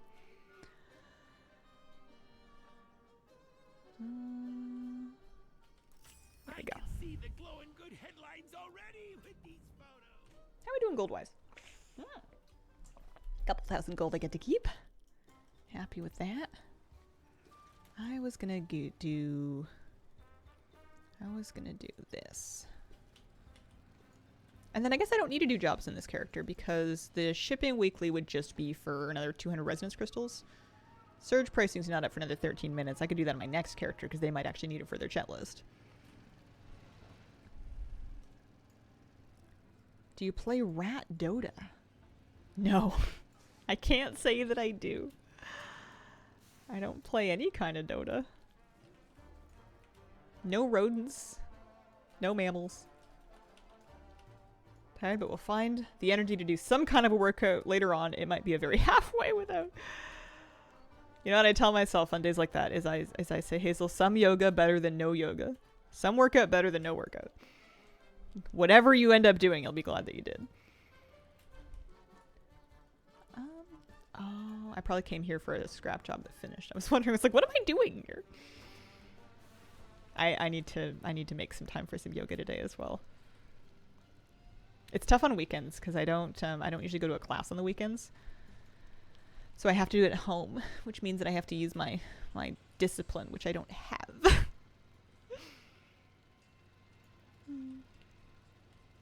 But some yoga better than no yoga. I've just now gotten back to the point where I can do my full practice and then the next day I can still feel like a human being and not like a piece of roadkill. So I need to keep up at least like every other day so that I maintain that level of stamina. Makes it difficult to do at home. It's so much harder mentally. I think this setting makes a huge difference for me. Because the practice itself is physically the same. But doing it in a room of other people that are also doing it, and that's the only thing you've ever done in that space, that kind of like habit makes it so much easier. Especially because like I know if I'm at the studio, I made the effort to drive all the way there. I parked. I put on clothes. Like I put all this effort in to get there. I'm not leaving until I've done my full practice. Whereas if I'm home and I'm in my living room, no one's gonna know if I just make it through standing or whatever. Like, no one's gonna know how far in I get or if I do anything half-heartedly. So it's a lot tougher to get the same practice in because you're like, well, my dog's sleeping right there. My cat's under my feet. My shower is 4 feet from me. This could be over at any moment. Like, there aren't those social barriers to kind of keep you in there. I sure hope you put on clothes. Yeah. I try to avoid showing up nude. Do our best anyway.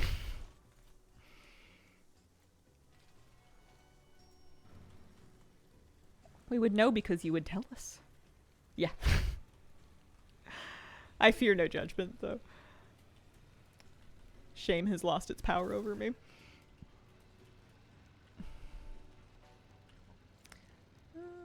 Okay, we can turn in that weekly, and then we're ready to just do another alts chat list is what we're ready for here. If we're thinking about it. This character's only 1 delve away from having a delve weekly done, which would give me like 1,000 gold. Maybe I should just do like a 1 or like a 2 or whatever it is, like a really easy delve. I could do it on Bountiful and just get like credit for a Bountiful delve completed. I think I'm gonna do that because like I have so many keys, I don't need to save them for like top delves or anything. I think I'm gonna, just for the sake of that weekly and for 1,000 gold, see how quickly I can rip through like the easiest possible Bountiful delve. So let's go into my toy box and let's grab my Delvabot. Just because she's already 2 of 3 for a delve weekly, and that's kind of upsetting.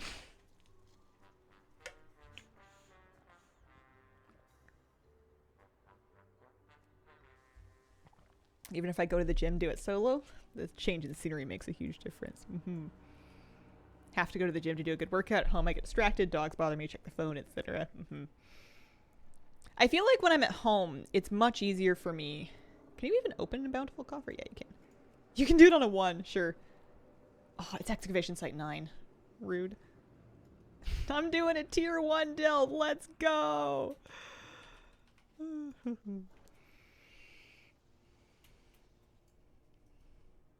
Yeah, this cuts out travel time. It'll be fine. Because, like, if I'm at the studio and I do a posture and then I get, like, really dizzy, I'm like, okay, I'm just going to stand here and I'm going to take a second before I move on. I'm just going to wait for my blood to go back to wherever it needs to be, and I'll be fine. But if I'm home and I'm practicing and I start to getting dizzy, I start, like, getting in my head of, like, oh, no, I'm not feeling great. This isn't good. I'm sick, or, like, whatever it is. Like, I get way more worried about it, and way more likely to want to troubleshoot it. Whereas if I'm at the studio, I'm like, well, it's not possible that I'm actually sick because I refuse to believe that. That would be highly inconvenient to me because I'm not home. It would be very inconvenient for me to be sick, so I'm just not. I'm just gonna wait it out, and it'll be fine. And it always is. It's just tough for me to keep my blood pressure up. So I hydrate as best as I can before I go in, and then I just take a second after any big inversions before I do anything balancy. I always get dizzy every single time. There's specific points in the practice where I get dizzy, and it's because you've just been upside down for a while. Like there's forward folds that you hold for a while, and they're also difficult muscularly. So you've got your blood going, you're trying to use your strength, your head's upside down, your blood's going to your brain. It's very natural for you, even if you stand up slowly and you do your halfway lifts properly. It's very normal to get a little lightheaded for a second. So, and then I just kind of breathe through it until I sort myself out. It was way worse before I started really hydrating properly. I used to be worried about drinking too much water before I went in because I didn't want to get like sloshy, but I've come to realize that that's not really a problem for me. But what is a problem is being dehydrated because it just plays havoc with my blood pressure. So I just chug a bunch of water before I go, and then after I'm done. And yeah, it works out. Ehlers-Danlos have the same issues? Do you have anemia or another condition? I have the condition of where I don't go to the doctor, so I just kind of hope I'm not going to die on any given day. I haven't had any kind of medical testing in a long time. So I have no idea. I try to eat right. I take my multivitamin. I get good sleep. I don't drink. I do my best. I feel like even if I did have something like that, the recommendation would probably be all the same things that I'm doing anyways.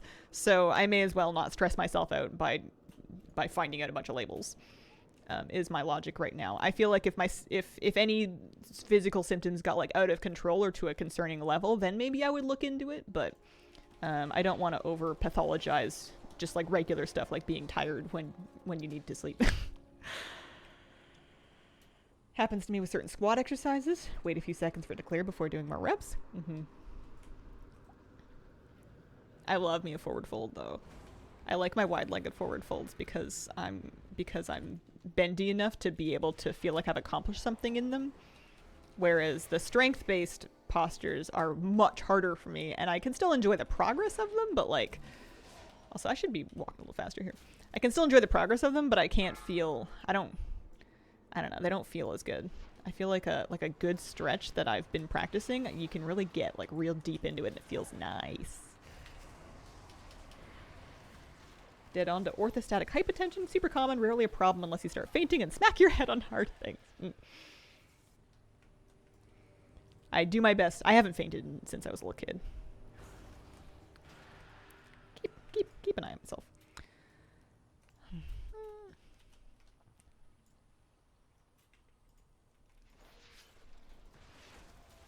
A lot of times, often, if people are going to faint in yoga, it's after they do back bends, like after they do bridge. And funnily enough, that's not, maybe it's because I'm not holding it long enough because I'm not strong enough to hold it for super long. Or by then my shoulders are kind of sore, so I don't want to press them anymore. But I don't really ever get dizzy there. By then I'm usually just tired.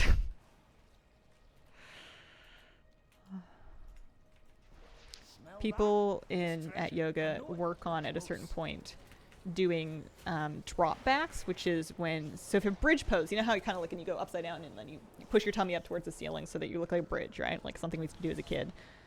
That's bridge. If you do it really with your feet and your hands quite close together so your back bend is really deep, I think at that point you're in wheel. And drop backs are when you basically stand up and you bend backwards and you lower yourself backwards with like control and with your abs until you can land on your hands into a wheel pose from standing up. That's a drop back. And then they also do the reverse where they're in wheel and then using your leg muscles and your abs, they would stand up from there. And I'm so not jealous, but like, I think that's so cool. I can't even a little bit do that. I am so not there yet, but I'm hoping that maybe one day I get to that point because it just seems like magic. It's like some Cirque du Soleil stuff. And then of course they'll do like reps of them. It's like, okay, have you done your 10 drop backs for the day? And it's like, oh dear Lord. Not just doing it once, but doing it like over and over and over again, just to build up like some real strength. You don't go right into it from cold. You warm up and you build that flexibility and that strength. But it's just that's a world that I don't walk in yet. So many of those yoga poses make me feel like my arms are too short. A lot of those things can be adapted for different body compositions because people genuinely do have like longer, shorter arms and legs and torsos. But as you build flexibility, especially in your hamstrings for some things, you'll get more space because you can bend farther. And as you can bend farther with this, I guess it depends on what you're trying to do. But yeah, you get space in weird places. My big struggle right now is with my hips and my hip rotation. I'm doing pigeon to try to help open up my hips, as well as a variety of other kind of like figure 4 squats and various like external hip rotation stretches. And I have the worst time in pigeon because the stretch tries to go everywhere but where I need it to go, which is my outer hip. It gets pushed into every single joint or place. I'm sliding around on the mat with my body doing everything it can to not put that stretch in the one place where it's supposed to go. I'm just a mess. It's really annoying. I have a rubber mat too, so it's like pretty grippy. I don't know what my problem is. And I'm too shy to ask about it, so I can feel the other stretches working, so I'm just kind of leaning into those more instead. What am I doing? I'm going to turn in my Delve quest. We're going to do that back up in Dornegal, and then I think we've got more chat lists to do. Need Velcro. One tangible physical goal I have is to be able to do a real unassisted pull-up one day. Long way to go, but I'll get there one day. I also want to be able to do a proper, oh, what do they call it? I have it on my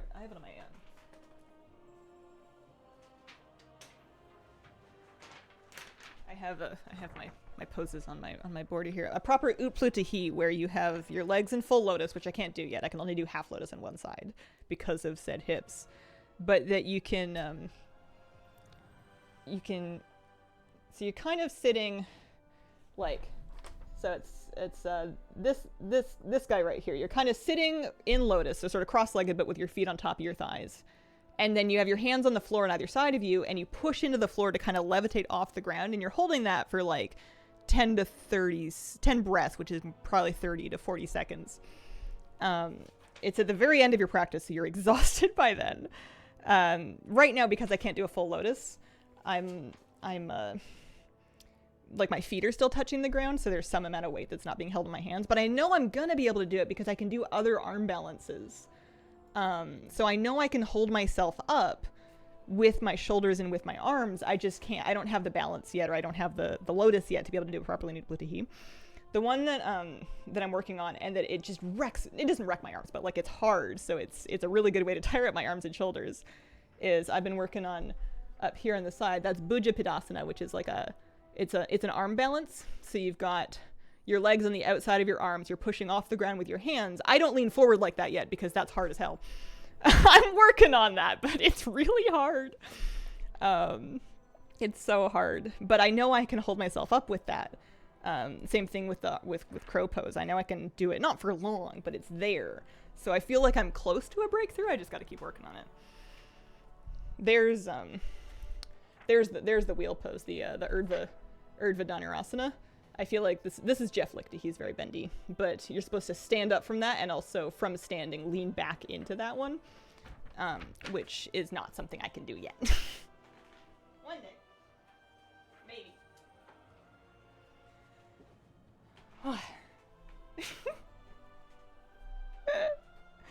Some of those poses look like medieval torture diagrams. I promise it's fun. I promise it's really fun. Can only do the lotus push-up thing if I do it on my fists instead of palms. Think arms are too short. You don't have your hands right back beside your hips. They're a little bit forward. And you really like puff out, like you round your upper back. You're puffing out through your back and your shoulders and like your traps. But it genuinely may be like a body composition thing. You're also using your abs to help hold your legs up. You're also kind of crunching a little bit to help keep your legs up and off the ground. Which is hard for me because my core is new. My core is brand new. She's not 1 year old yet. They're little baby abs, and they're not up to it. Lords of the are within our grasp. Oh, I got 3,000 gold from that. That was worth it, actually. I'm glad that I did that extra like little baby delve for the sake of that 3288 gold I just got. Plus 900 resonance crystals. Did lotus for like 10 seconds. Really cool, but hard. You do want to be careful with lotus, especially if you're not used to it, just to make sure that your knees don't hurt, because you do not want to be twisting your knees. You want that rotation to come from your hips, which can kind of handle it eventually, whereas your knees can twist, but it's not good for them, and it's very hard to heal damage to knees. So if you ever are working on lotus, the second that you feel any kind of a twinge in your knee, you want to come out of it and not push it, because that's a great way to ruin your knees. That is the one warning that they give us in yoga, emphatically, and a lot. They're like, listen, this, if you feel like your joints are not something to be stretched. Your muscles you can stretch very far. Your muscles can take a lot of abuse. Your joints you need to be nice to. Crane pose. I don't think I've heard of it. I have only really practiced in the Ashtanga primary series, and really only in the first half of it, plus Bhujapadasana. Crane pose. What is crane pose? Oh, yeah. Yeah, I do that. We do that very briefly right after Bhujapadasana. Although I do more crow pose, which I feel like is a little bit more squatted down so that you've got a little bit more of a shelf. Yeah, crow pose gives you, it's very similar, but it gives you a bit more of a spot to put your bakasana. Spot to put your knees. People with EDS, you can be gentle to your joints. I have to be extra careful because my elbows and my shoulders can hyperextend and they can hyper rotate. And whenever I'm doing, where is it? It's not shown super well on that poster, but like there's a wide-legged forward fold where your arms are behind you and then you put them up and back behind you to eventually touch the ground over your head as you fold forward. It's kind of hard to describe, but I have to, like, I can do that one and it feels really good and it's great for my shoulders, but I need to be very careful of how I'm holding my shoulders, and I need to make sure of how I'm holding my elbows and that they can still bend, because it's really easy for me to let them slip into hyperrotation, and that's not a good place to be stretching. What am I doing? I'm on my elf. I'm an elf friend. He's done his upgrades recently, right? Yeah. Although he has a lot of crest to spend. I think I'm gonna rip some crests or some valor stones. Well, let's see if he runs out first of all. He can just teleport to Dornival, which is kind of nice. Oh, it's 10:30. I should take my break. One sec. Okie dokie.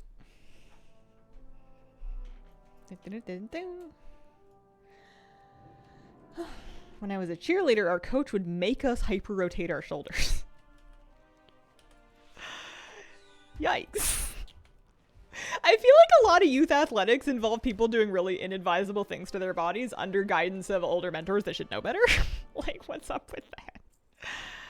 It's been a long time, but I remember some things happening in dance class where I was like, is this... Especially because, like, kids are growing. Like, they're not even done... Their bones and stuff are not even done moving. Their meat has not figured out where it's meant to be yet. Like, you can really ruin some stuff by damaging it before it's finished even becoming what it's going to be. Communication initiated. Okay, so let's pick up... Oh, yeah, he hasn't done Titan Disc Fragments. We'll get our memories back. World Soul. World Soul's nice. Probably has the Delve one too, if I had to guess. Unless he's got Eyes of the Weaver on. Yeah, he's got the Delve one as well. I don't think he's gonna do his Delves. You'll find me wherever the Could do it for Pinnacle Cash. Let's go. Okay. Main goal here, I need to make sure I don't get too confused. My main goal is to do my... whatchamacallit? Do my...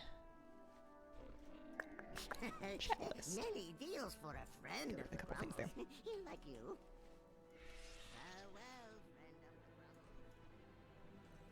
Youth sports has changed a lot. When I coached cycling a couple of years ago, we had big rules about what was too much for kids. When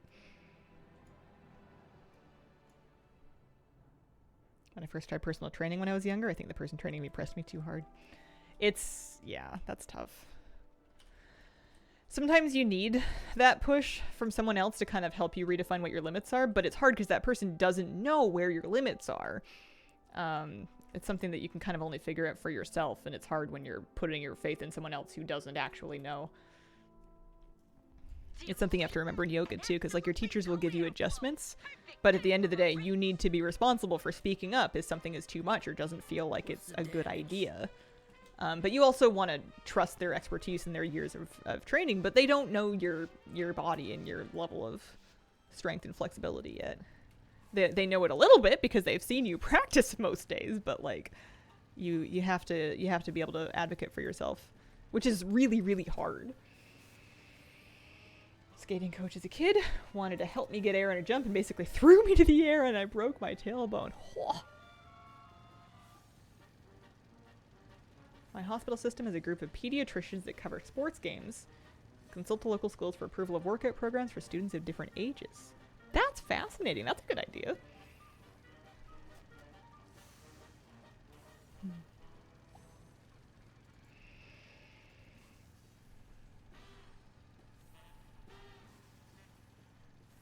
Hey, we did it. I don't even remember why I picked that up. I need to get his CHETT list. I have this terrible habit of I have a terrible habit of not stopping to pick up my weeklies and my chet list first thing when I get to Undermine. Like, I'll just get sidetracked by a shiny objective and I'll just start doing stuff. Just like I said I wanted to do, upgrades on him, gear upgrades, and I didn't even stop by the upgrader. I'd like a new list, please.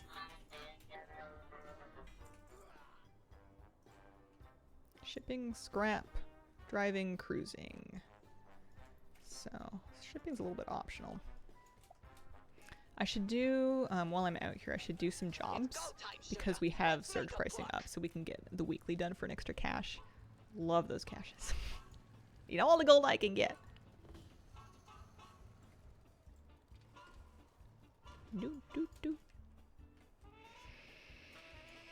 Hope you've been doing well lately. Much love. Thank you, Patrick. Right back at you. Hope things are going good. Started that because we were having too many injuries related to sports and after-school activities, and the school's welcomed it. I know when I was a kid, I was also more likely to want to push myself beyond my limits to either impress my peers or to try to impress a teacher, or like, you know, you don't have great judgment at that age. You did the job, and You might think you have great judgment, and maybe you do, but I didn't. Things going fantastic. Doctor free until September. That's wonderful. Congratulations. Not me. I was one of those teenagers that really thought I was very grown up and very smart, which is a dangerous thing to think about yourself because it makes you very blind to the ways in which you are not. We're helping the goldfish? So, Yeah. are you looking for some extra pocket change? Then why don't you pick up a paper route?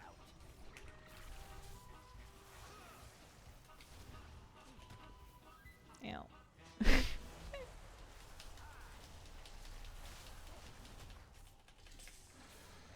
No! My brain just was not supplying the answer of what to do next. I didn't hit my cold thing. What is it called? Ice cold. I didn't do that. But, like, I was like, I have a button that will help me kill these things. And I was just kind of looking at them all being like, they're all blue. Rip.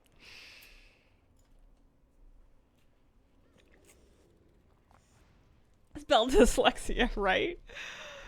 Oh, man. That was rough. Yeah, let's get his buff back.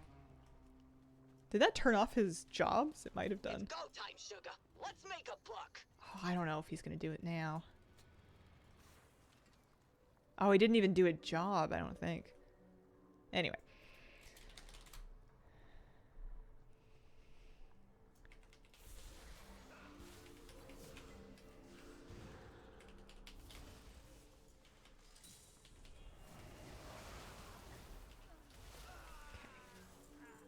I need to remind myself of what's going on and what am I doing. Oh, Candy has a Mog I need. She can drop like a helmet, I'm pretty sure. Hazen loves mage. I feel so awkward on this class. I'm such a fish out of water. I just don't like it. Which is fine. There's nothing wrong with that. But sometimes you don't know if you're gonna like something until you do it. And then sometimes you do it and you're like, I don't like it. Hey, I needed that. That was the gutter rat mask I needed to finish this particular colorway of that set. Pleased with that. Nice. Good grief. Okay, rares are good for Titan Diz fragments, which is good for my weekly.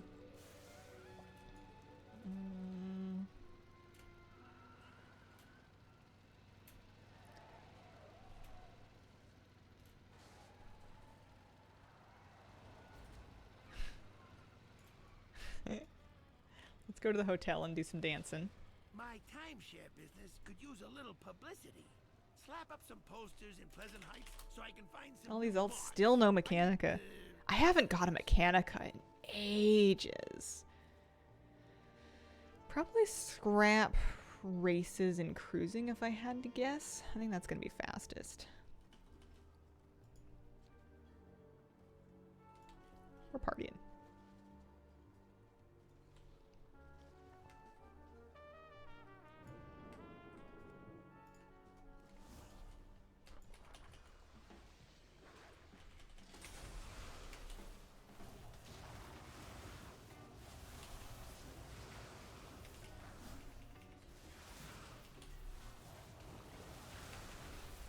Good morning, Miss Hazel. Hope you're doing well. Good morning. Thank you very much.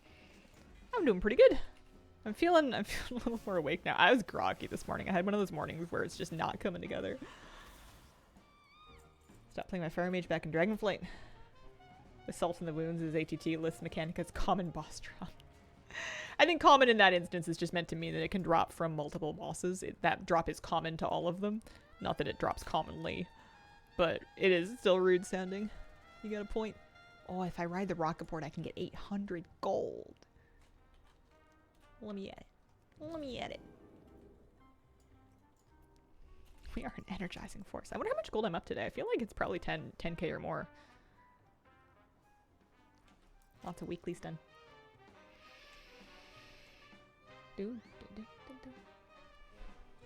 I'm gonna have a bunch of things to work on in Visions next week. I feel like next week will be a good Horrific Visions week for me. I can do some of the things that I missed out doing on Stormwind the first time, but I'll have the benefit of a couple more masks unlocked, and I'll have the benefit of the research that we've done, as well as some of the tributes leveled up a little bit. It should come together more easily.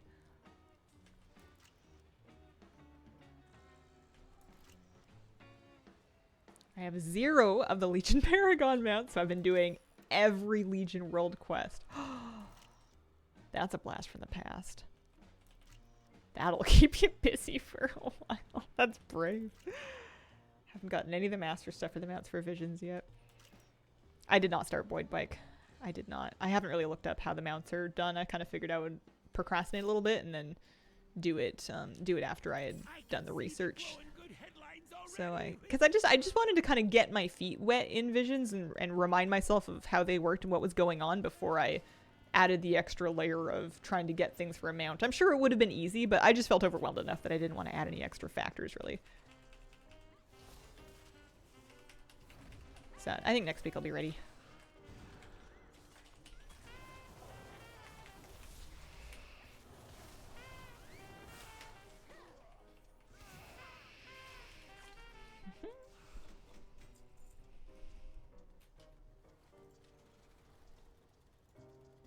Oh, this one doesn't have rares. That's right. That's why I wanted to ship. Or scrap, rather.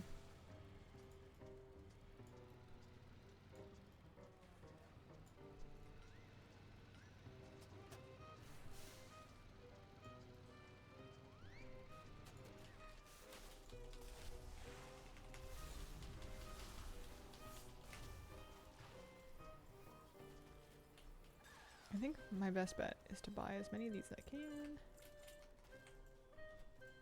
Put them on my bar. Yeah, it happens sometimes.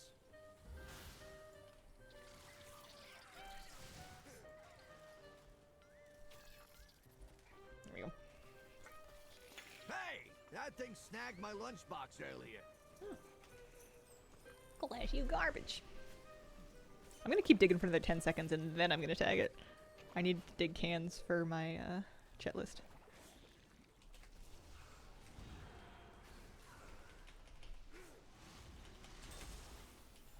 Shovels down.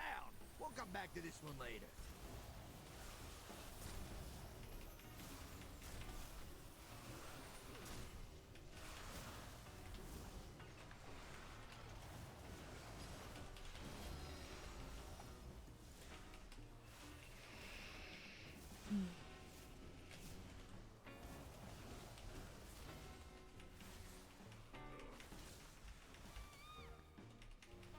I used to use alts for Legion Paragon mounts, but only when I was really stuck on one of them, because you'd have to get each rep to Exalted separately.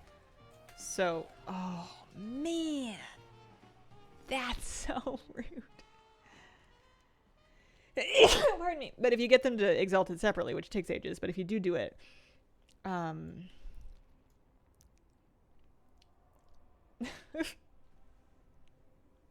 sneezed out my thoughts. You can earn rep towards 2. You can be working on 2 simultaneous Paragon caches. But yeah, it would be nice if Legion Remix made that available. I could see a world in which they do that.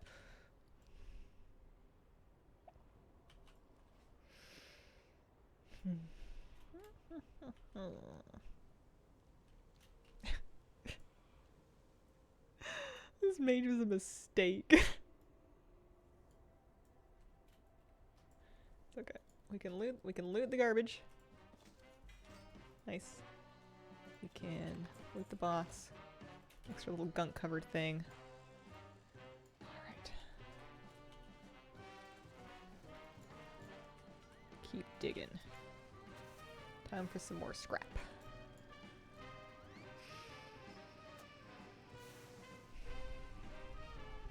I'm probably going to want to get the Titan... Well, yeah, I'm probably going to want to get this done as well. For that cache. I can do it in delves as well if it's not coming together otherwise.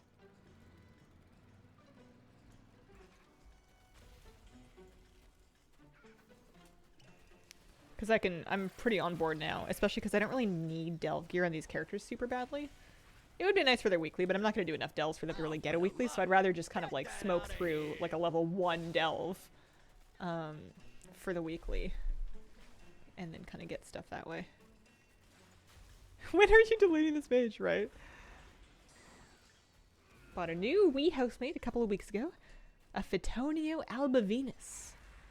Nerve plant. Oh, I know about nerve plants. Or at least I've seen them before. Going to the appearance. Cool. How's it going? How's your new housemate settling in? I moved some stuff around on my balcony and did a little sweeping and got it spruced up for spring a little bit. As it's almost June. Welcome to the last day of May. Oh, I suppose tomorrow we can do a, tomorrow, you know, we can do trading post, right? I think tomorrow's June 1st. My goodness. Well. Tickle. Time's a wasting.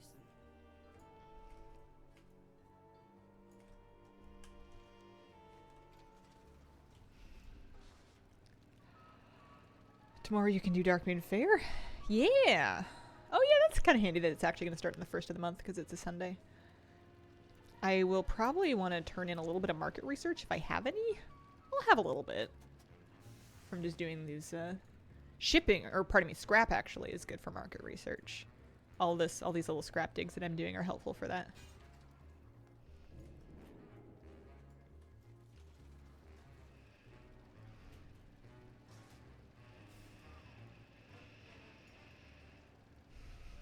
Look, you've been doing some good work lately.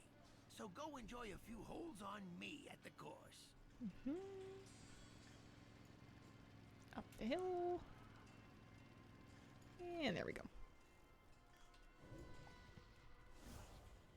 Interesting. Come on, Chop Chop. We're getting paid commission, not hourly. We're getting paid commission, not hourly. It's weird because they were wilting earlier this week, but I'm happy to report with more water and misting. Shot right back. Panic officially averted. Nice. How often do you honk the horn when you're driving? Never. And I spent like a bunch of resonance crystals buying a fancy horn that I'm pretty sure I didn't even put on most of my alts. And like I never honk the horn. Read nothing about this Dastardly Duos thing on Tuesday. Yeah, me neither. I know it's coming, but like I couldn't tell you what's going on with it. We'll find out, I suppose.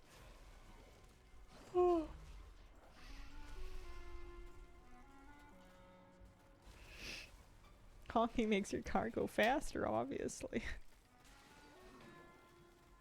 Gonna be the road ragiest driver in Undermine. You're gonna let that stop? Wrap it up. I ain't spending more than I saw a driver recently on the road. Turn left, cutting off a pedestrian who was legally crossing the intersection, and then honk at the pedestrian.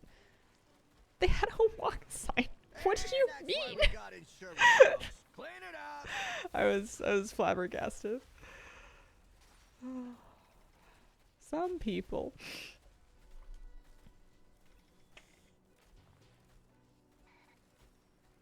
I love drivers like that.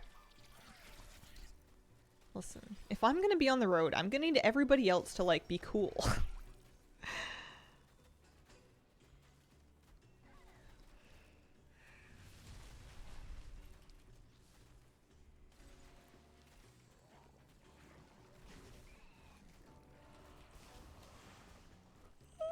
I'm not sleepy. I'm not sleepy. I'm not sleepy. I'm very awake. Okay, we dug enough scrap for that. That's Grab good. the deer and So let's we're looking go. to do... We could do 2 races in Kajakams. It's probably easy. So let's do the races. We can turn in our weekly... Oh, I got a vintage can. It's fun. You do pretty much any 2 races. They don't have to be for a world quest. Wouldn't hurt if they're for a world quest, but not necessary. Well, well, well. I'll miss you. When Flabby dies, is he flabbygasted? I don't think Flabby's ever died. He plays games with a 0% failure rate. Actually, that's not true. We wiped a couple times last night in Horrific Visions. It was probably my fault. I don't know. But it was we were trying to 5 mask, and I don't think I was ready to be 5 masking yet. Had some hairy pulls.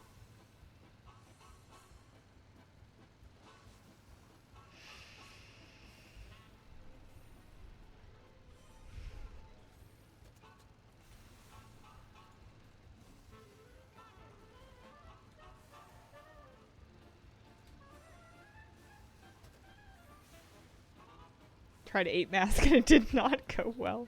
It seems hard. I feel like I'm gonna leave that kind of challenge for when I've got the tributes farther leveled up. Maybe not fully finished, but maybe fully finished. And then another thing that'll help would be getting the rest of the research done. Will be a big deal. Guildy's gonna try to do 8 masks next week. I'm sure people probably already done it, but like, woof, looks hard. Looks real tough. All my homies hate Rexar. Have I got something for you? Oh wow, that's a lot of Valor Stones you could pick up. And crests and stuff. Won't find better. I'll be waiting. Thanks for stopping by. Come back Forgot for that he more. could get all these. Won't find better. Thanks for My stopping by. goodness.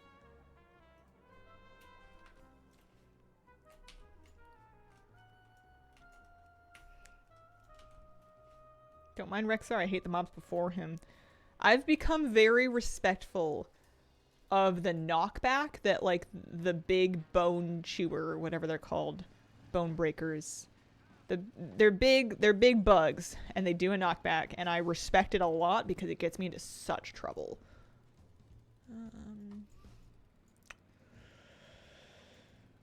What do I want? What do I want? I want to do a race. This isn't a race.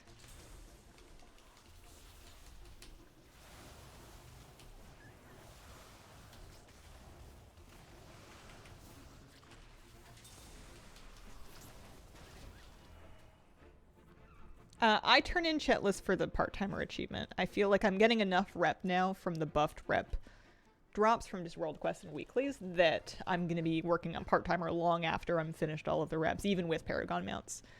So I'm doing cans and then one more race. I'm doing turning them in directly to CHETT. I won't lie, there's a teeny tiny little part of me that's kind of hoping that while doing these CHETT lists for part-timer that I just kind of happen to be an employee of the month, like, because nobody knows how it works exactly. So I'm kind of hoping that it just happens to be.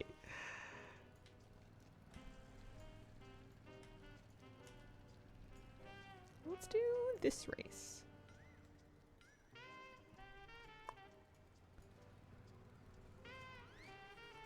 Nobody said it had to be a car race. What's shaking, pal? I unironically do Keep the trying entire something, Horrific pal. Visions as Boomy and then swap to Feral only for Rexar. Yeah, I don't think it's very likely that I become an employee of the month because it's only happened to like a handful of people, probably less than 10. But, you know, it's nice to dream.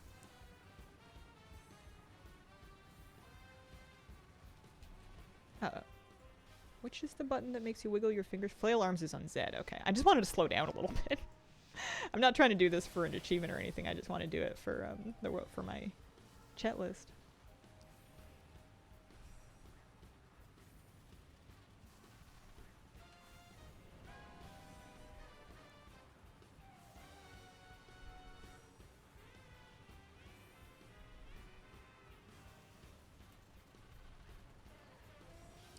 I see. Flail arms is a toggle.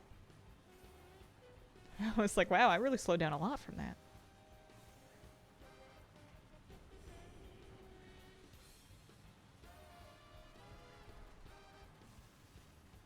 There we go. So that should do that.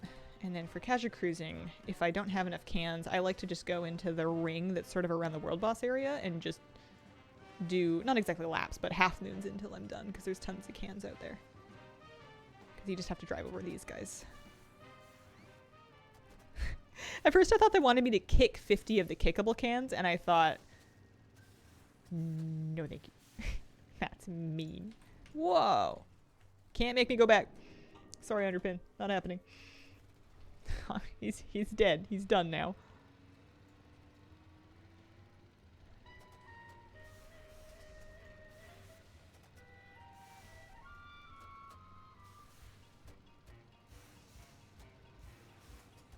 Maybe I'll be able to do some upgrades on this guy that make him a little tankier or something. There we go. Let's go turn that in.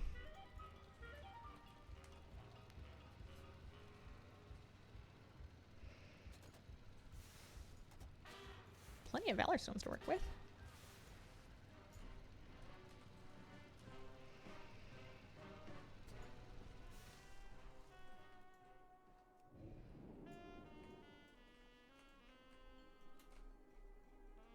I think people say that the red button lights up sometimes, and then that's what makes it, like, you know it's gonna pop when your red button is lit up, but like, it's, no one knows how to make the red button light up.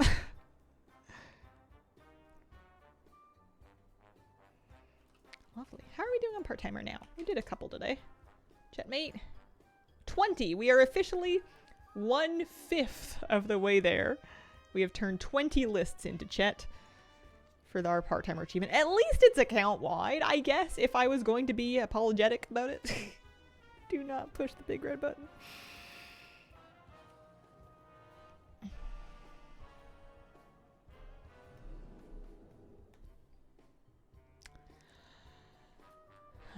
Do some upgrades and then maybe get on another one.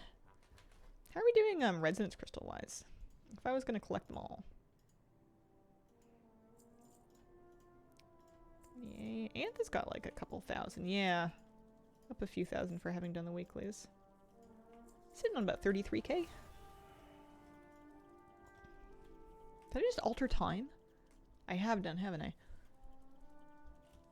I don't remember how I did it. So I don't remember it, because you can press it again to go back early, but I don't remember what button it even was. Gosh. We'll turn in at least this guy. When shadow falls, can you feel it? Belladar hums with Yeah, joy. another 1600 gold. With hope. Resonance crystals. Well, need all the help we can get. I have many lucky doos you like.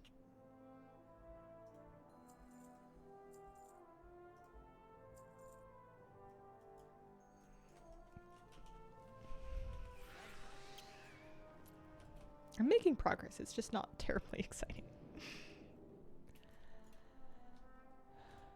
But if I don't do it on stream, I'm not going to do it at all, so may as well. May as well chip away at it. Let's turn in. My directive is to serve to you. 225k there. You don't have like a log the way that you do with a guild bank, do you? Where you can just like see the history of you putting your gold in? That would be kind of interesting to look at. Oh, I thought I had 3 extra miscellaneous mechanica.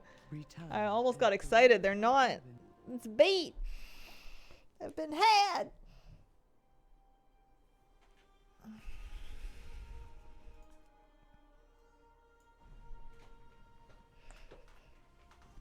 And we made it to the hunters. Wish the icons weren't the same. That is the only shared icon in the game that really gets my goat. Because it gets my hopes up every time. Yeah, I get another 112 of those. It's just awful. It's just an awful grind. Oh, vendors and stuff. For a friend of the Grumbles. Like you. Gosh, I got so many cloaks that aren't the one that I needed.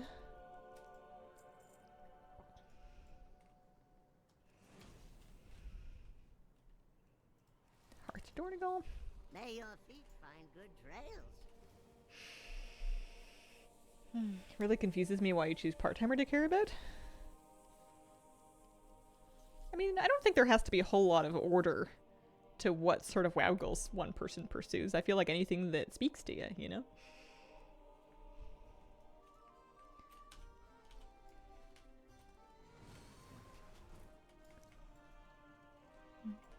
Okay.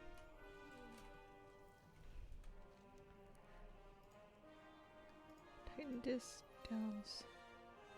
World Soul Delves. Oh man, that's annoying. Work cycle Okay. interrupted. Let's do the list first.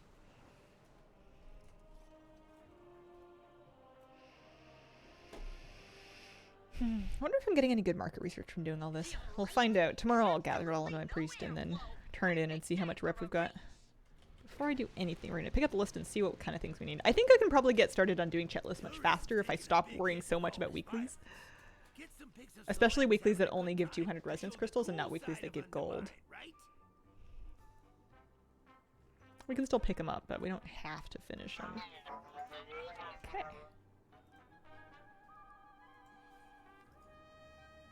Scrap, rares. 2 races. Let's get digging.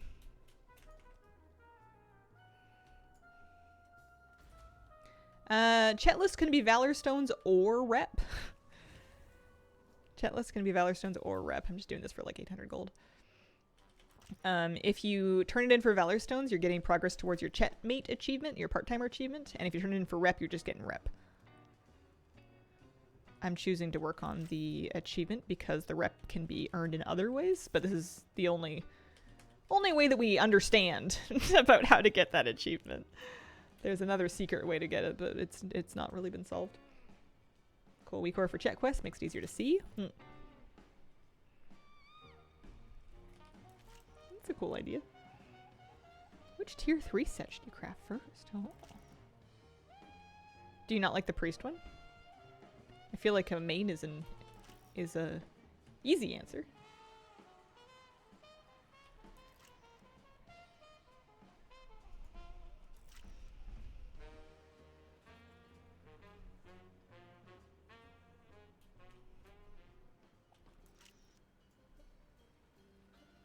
I can see the glowing good headlines already with these photos. I was gonna do... Oh yeah, that's right. We were gonna dig.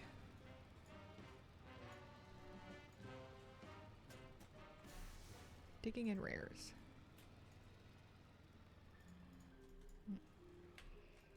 Keep forgetting you can craft those. The only thing I've been missing are the priest shoulders.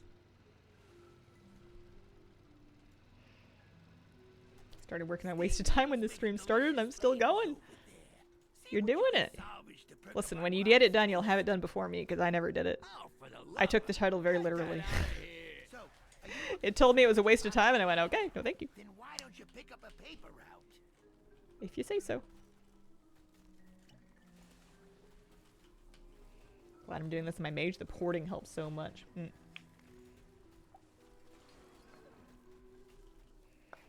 Oh, for the lover. Get that. Wrap it up. I ain't spending more than another minute here.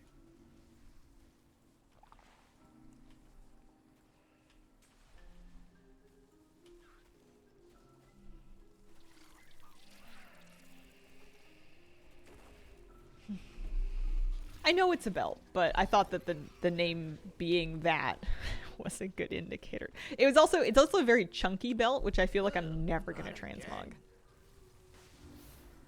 The WWE belts don't usually make it into my outfits.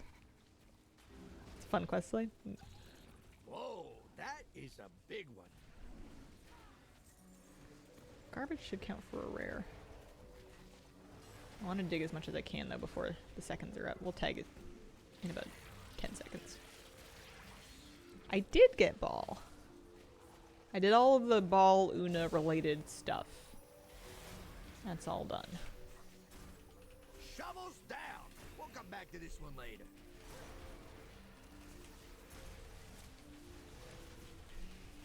Such a cute bet.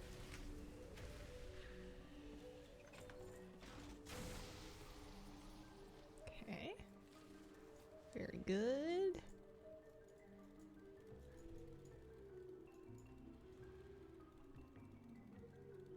I think that's the rare that's... Yeah, that's Candy Stigma. Cyberwolf, thank you very much for the 19-month resub. Appreciate it. Barnacles never had a wrestling era?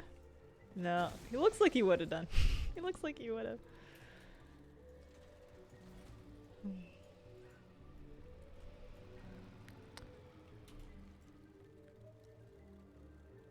My dog likes to wrestle with other dogs. He has a good time. If you can't knock him over from the side, he likes to try to worm his head under their front legs and then try to flip him. But he usually just gets stuck. And then the other dog's like, huh? Why is he under me? They have a good time.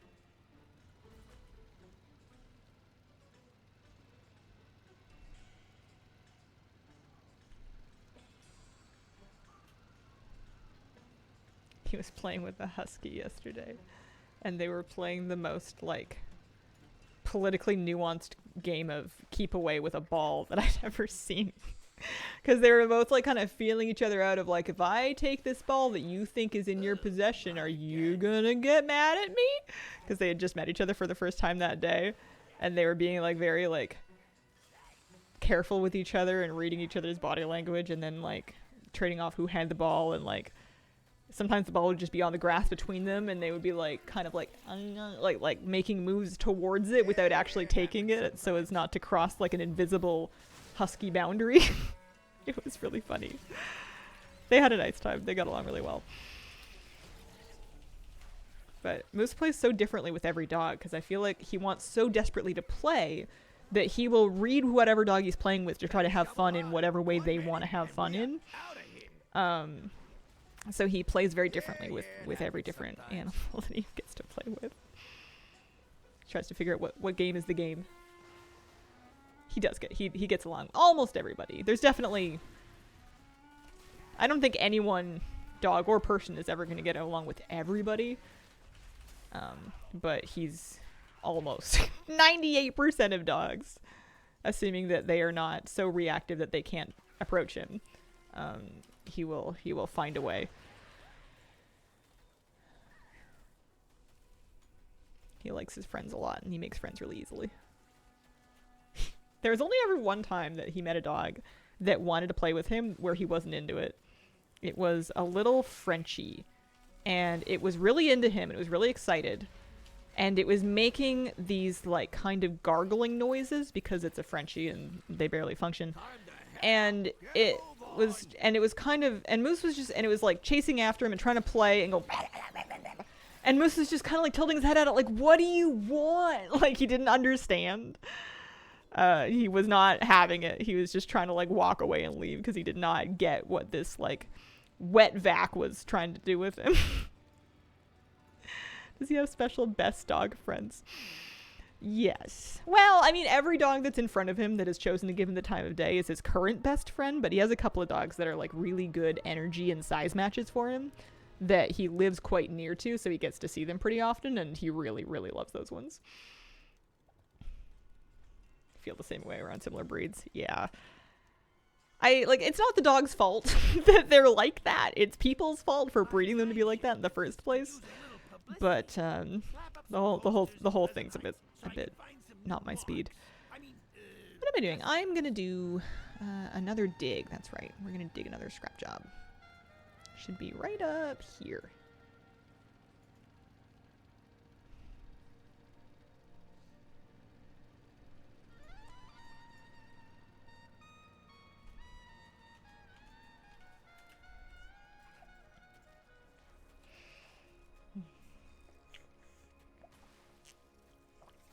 Barely function.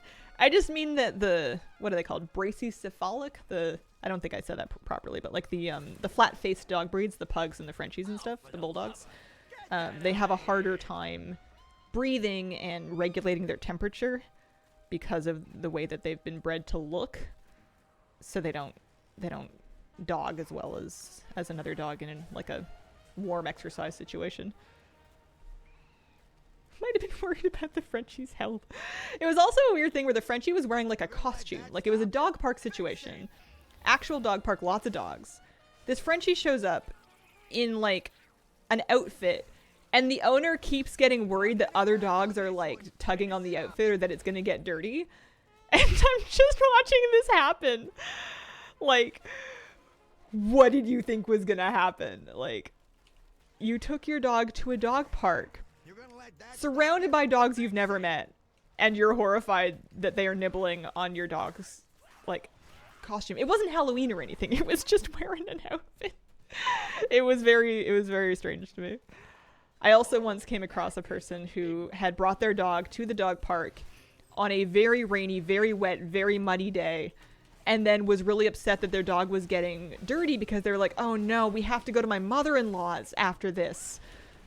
Oh no, my dog's getting muddy. And I'm like looking around at this rainstorm in this notoriously muddy dog park, being like, what did you think was going to happen here?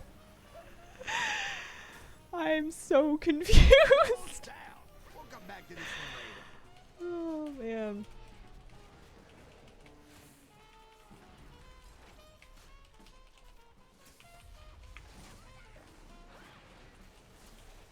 Not like it rains a lot in the Pacific Northwest, right?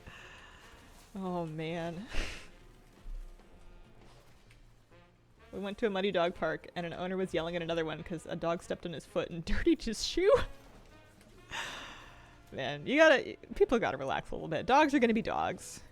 Dogs are gonna be dogs. Things are gonna happen. I don't wear anything when I'm walking my dog or going to a dog park that I'm not prepared to get dirty. People, like, because people's dogs will jump up on me sometimes, which is, like, I guess a little bit of, like, an etiquette no-no, but I don't mind. I've got treats in my pocket. It's fine. I'm just happy to see the dog. I'm strong and able-bodied. I'm not going to get knocked over as long as it's a reasonable angle. It's fine. I'm just happy to see the dog. But, yeah, things are going to happen. My poor partner, my poor husband. We were at a field with some dogs that were playing, and a dog came in, barked at Moose, walked up to my husband, peed on his shoe.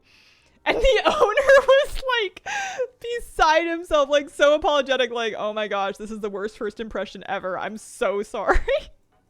And like it was fine. We chucked the shoes in the wash when we got home. But it was just so funny. Like the things happened like 1, 2, 3, entered, barked, pee on a shoe.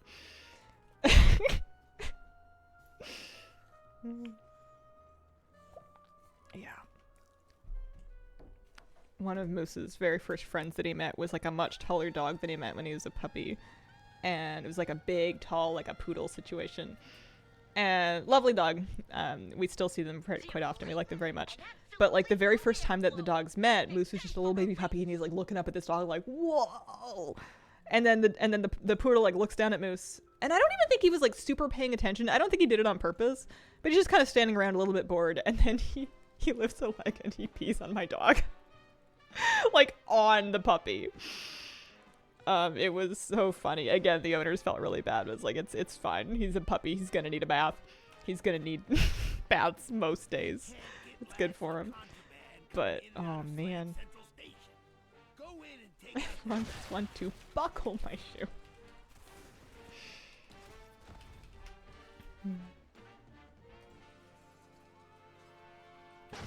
I'm really happy I have a dog. I have a lot of fun every time we get out of the house. There's always something going on. Plus, I get to pet so many more dogs now that I have a dog because, like, we'll stop and visit so the dogs can say hi and then the people say hi and then I can squeeze in and I can say hi to their dog and I get to pet them. Which I'm sure I could have done without a dog, but it's just a little bit more comfortable to be socializing when you also have a dog. I got to cuddle with a doodle yesterday. She just like turned around and she sat on my foot and then she was just letting me give her lots of pets and it was so sweet. Moose objects mildly to baths. He doesn't love them. He doesn't like put up a big tantrum or anything, but he's just vaguely unhappy about the whole process. I think that's pretty normal for dogs like him. Unless it's approved by me.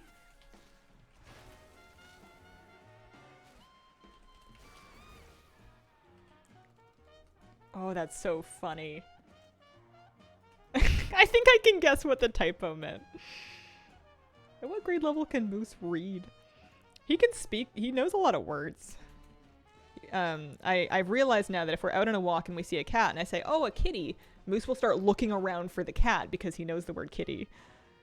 Because of my habit of seeing one and going, oh, kitty. And then, of course, Moose also wants to see the cat, but it's usually in my best interest that he doesn't notice the cat because then he'll want to stop and say hi, and that's a whole mess. So I have to try to, like, I've been coming up with other ways to subtly exclaim about having noticed a cat. He also knows when I'm talking to my cat at home because he gets jealous. Like, he'll have been laying down, minding his own business, just taking a dog nap. And then he'll hear me just, like, talk to Kira and love on her. And he'll be like, hang on, wait.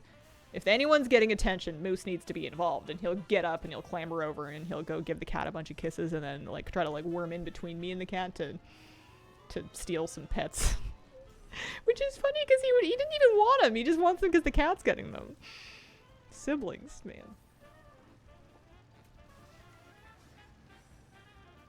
Teach Moose how to use the pads with the sound buttons. Oh man. I think he would find one that was like food or fish. He'd just be like, fish. Fish. We had salmon burgers recently and a piece of mine fell off and landed on my coffee table. And Moose knows that he's not allowed to eat off our plates and he's not allowed to eat off our hands. But he is allowed to get crumbs eventually once they've been officially abandoned. So he's carefully watching this piece of salmon, which he now knows is like approaching Moose territory. And then and I should preface this by saying, please don't think I'm a good person. I'm a terrible person. I made eye contact with my dog. I picked up that piece of salmon and I ate it in front of him. He was so upset. In my defense, I was hungry and it was my dinner. And it wasn't on the floor. It was on the coffee table. But you could just see his face just like sink and just go, oh man, that was gonna be my piece. He loves fish. He's obsessed with fish.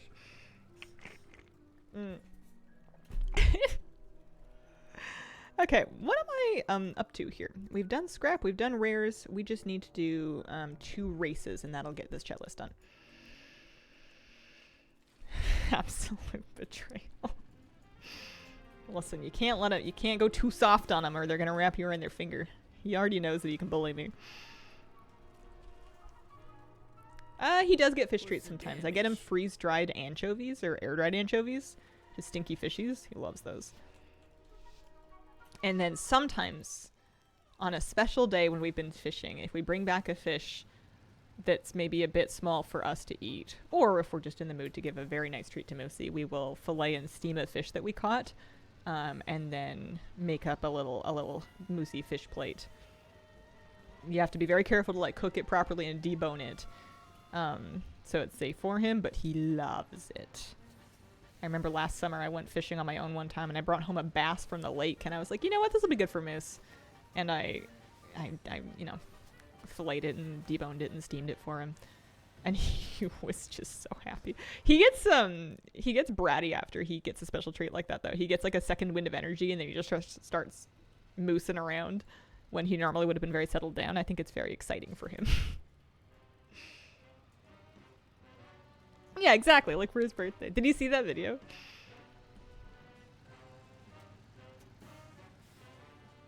I'm getting a kitten for the first time in my life and I'm so excited and happy. Congratulations.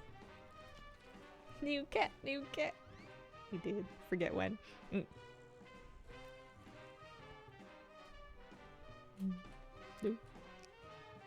It was, I put it up pretty recently. It was for his second birthday. Get ready for a little demon. Get ready for a new friend.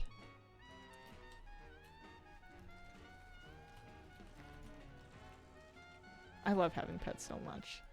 It's the one thing in life that has fully lived up to expectations. It's so much money and so much work and such a pain in the butt that I would do every, like 10 times out of 10.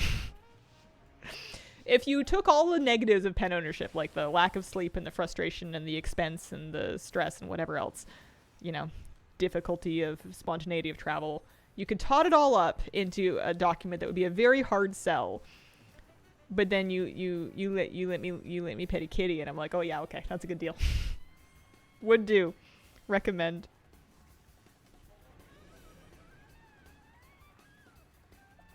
Slow down a little bit there.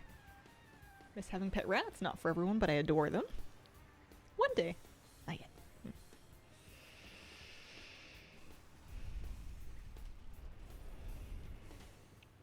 They're so funny. Just pets in general. They're so funny. Don't know what life was like before my pets. I don't know how I existed. My partner and I talk about that often. We'll be like trying to imagine what we used to do before we had Moose in particular. And we don't really remember. I don't remember what it felt like. I feel like now, if Moose isn't home, which almost never happens, it's almost never been the case that we've been home without him. For maybe like half an hour before we left for our honeymoon, we had dropped him off, or he'd been picked up to go where he was going to stay. And we were home without him, and it was just weird. It was just weird and quiet. I didn't like it at all.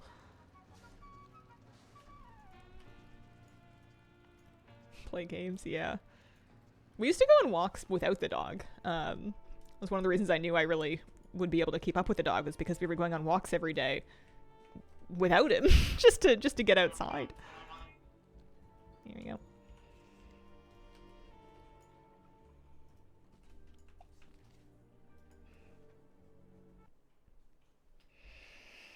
Yeah, sometimes more than one in a day too.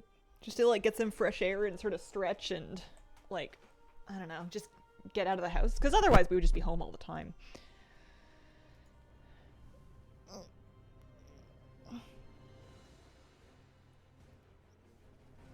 Excited, happy to be home and coming home. Have no idea what that feels like. I have been on my honeymoon. That was where I was when I took a week off recently. That's where I went. Step into the light. We're gonna take this character. Same thing. Pop her into Undermine. I feel like we're getting a little faster at this because I'm not bothering so much with the weeklies. Just chat lists. Or within. Agree. How was it? It was nice. It was lovely. Congrats. Thank you.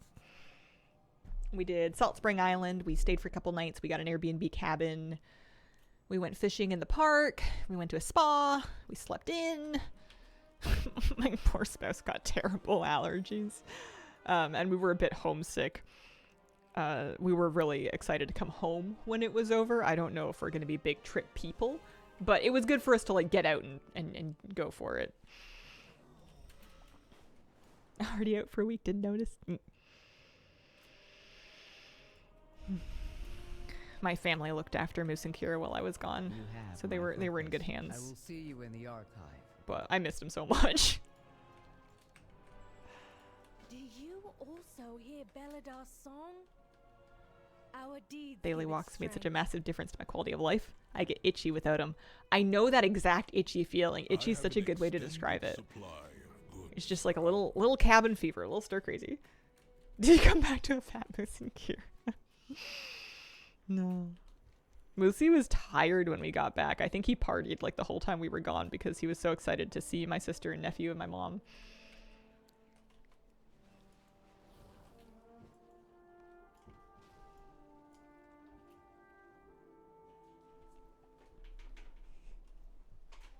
I must have my daily 6 to 8 miles. You're motoring. How long does that take you? Miles.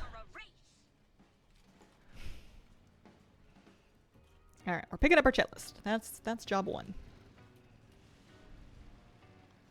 Tourism's taking a big hit with all this violence. Get some pics of celebs having a good time to show the cool side of Undermine, right? The cool Fine side of better. Undermine. Thanks for stopping by. I'll be waiting. Come back for more. Can't be on a treadmill. Oh no, of Thanks course for not. stopping by. We had a treadmill in our house when I was growing up, and I ran on it some as a teenager. I find them terribly depressing. If I'm gonna walk, I need to be outside. I need to be looking at stuff, you know, birds, trees, squirrels, cars, strange objects in the gutter. Like I need to get out, you know. The exercise is good, but it can't be the only point.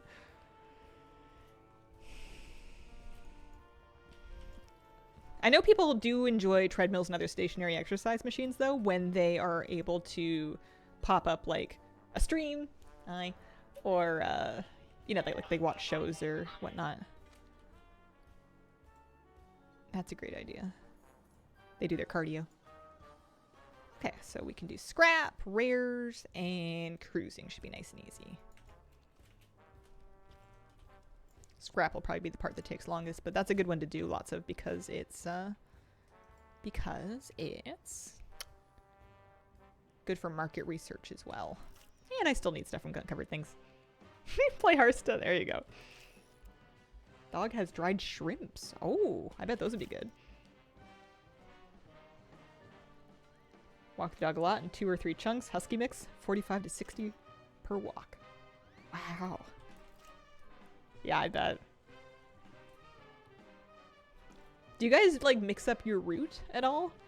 I find that if I take Moose on the same walk route, like, more than 2 times in a week, he gets really bored of it and he throws a fit wanting to do anything else. It doesn't really matter where he goes as long as it's not the same place that he just went. He needs a little change. He loves them. They are small and smelly. Smellier the better with dog treats. At least that's what my dog thinks. Me and my partner doesn't go. Toss your stream in my AirPods and I go. Is the stream disorienting to watch without the visual? Or like disorienting to listen to? Does it function as a podcast adjacent product, or do you find that you're confused about what's going on because I'm not explaining explaining what's on the screen?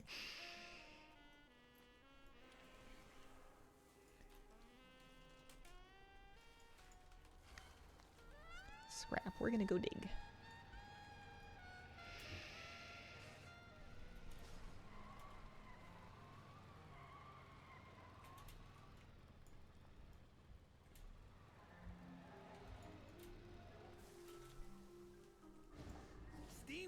Making delicious flavor.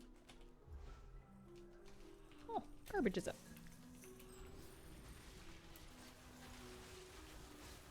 So, are you looking for some extra pocket change? Then why I don't know if I'm gonna get credit for the scrap job because I can't. Maybe there's like a fire or like a bag or something. I can't dig on it. Functions well. Been watching for like 9 years so that I basically know exactly what's going on.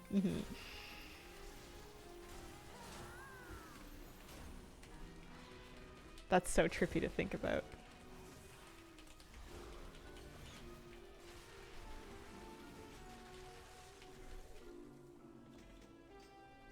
Man, 9 years ago, Kira was just a little kitty. She was just a little baby.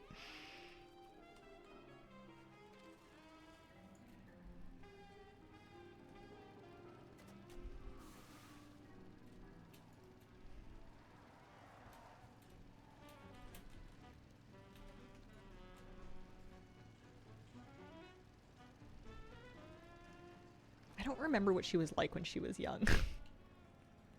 She's so stately now. She's so dignified and calm and collected and a little bit sassy. I don't remember what she was like when she was a chaos gremlin.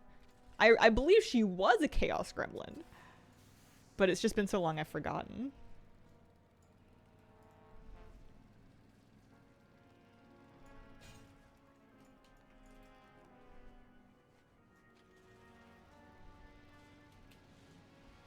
This is now my favorite world soul to do. It's so fast.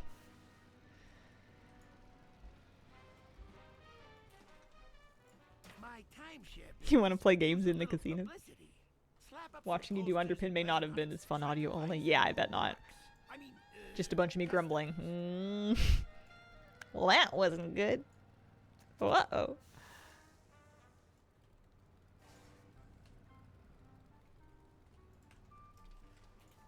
We've got a fellow to tickle in here. What's shaking, pal?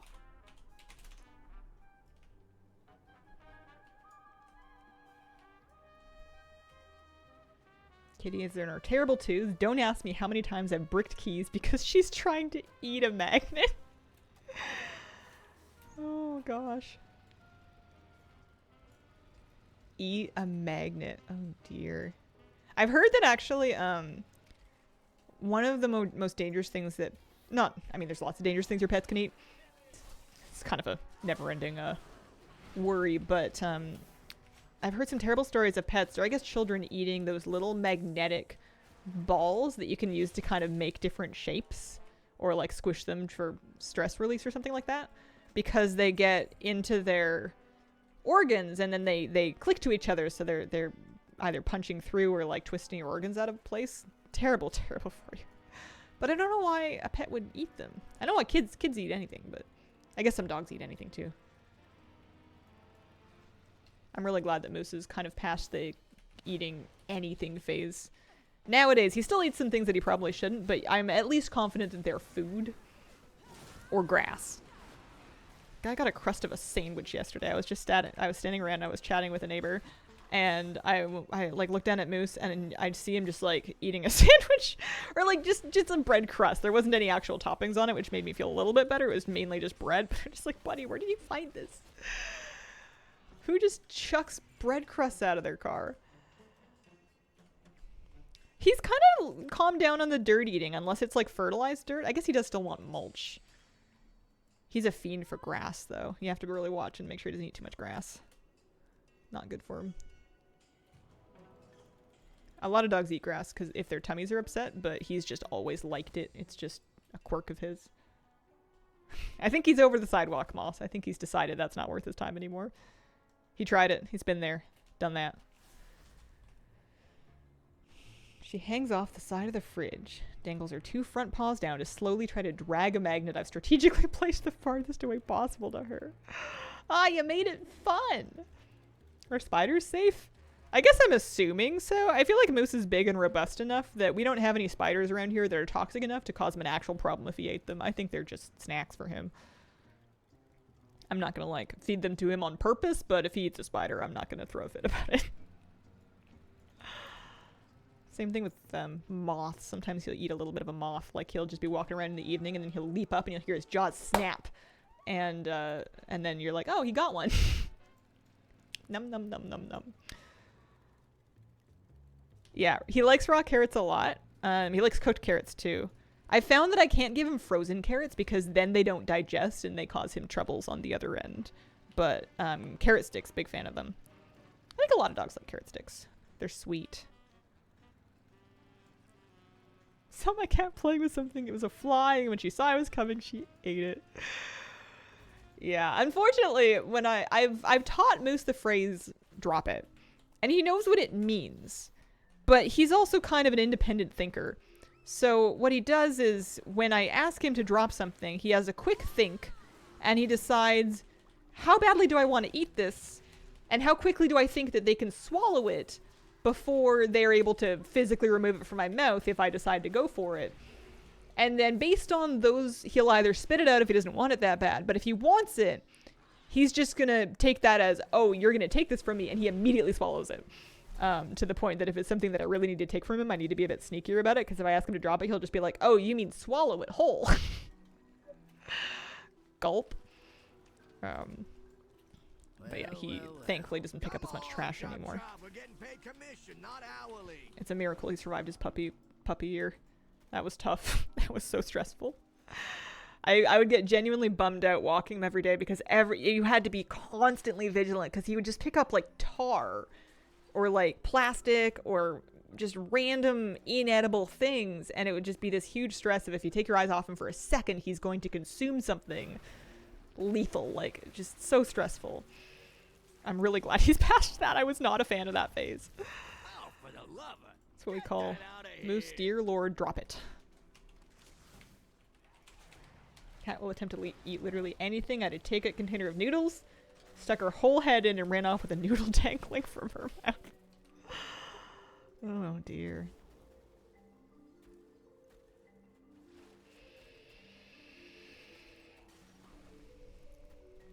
We're digging, we're digging. Do I have any of the... I need to buy some of these. I used to always do the bot, like the robot, but nowadays 100 gold. It's kind of a big ask.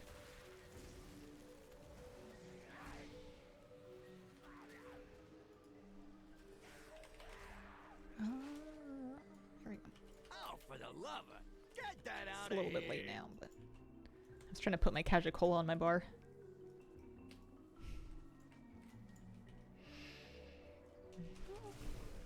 I'm excited about tomorrow. Tomorrow's going to be June. We can do Trading Post. We can get ourselves a Cormera. Wow.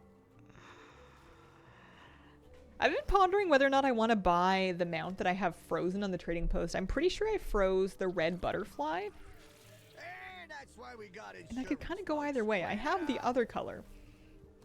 And I know I like the other color better, but I do like the butterfly model a lot. And I'm at a point where I'm just not spending very much tender. Most months I save more tender than I spend. And I know eventually maybe that'll come in handy, but I don't know. At a certain point maybe I should just buy something. You could leave it, it'll be back. Yeah. There's just nothing else that I really want to freeze. There's scrap, there's rares. Do some cashew cans and we will be good to go. That job's just your style. Burn rubber, honey. Do this to see if I can get the surge pricing weekly done.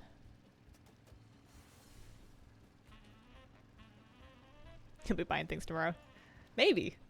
I looked at the preview and nothing was like super screaming at me. I already have the Garlock pet. I don't think I need the goat mount. I have goats.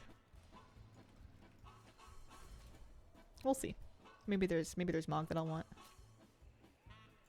One day they're gonna come up with a month that is just my theme.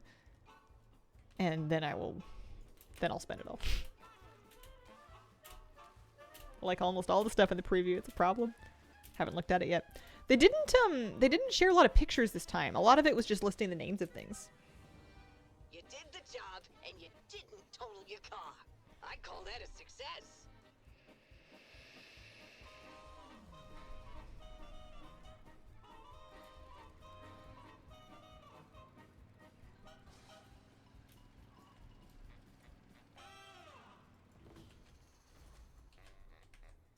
Yeah? Time's a wasting. What's the news? Oh, this character could use lots of other stuff. Interesting. Stuff for the houses eventually. That's true. I could play the really long game and I could save my tender, assuming that they are going to put furniture on the trading post, and that I will want said furniture. I don't know. I think I'm going to be picky and stingy with my furniture too.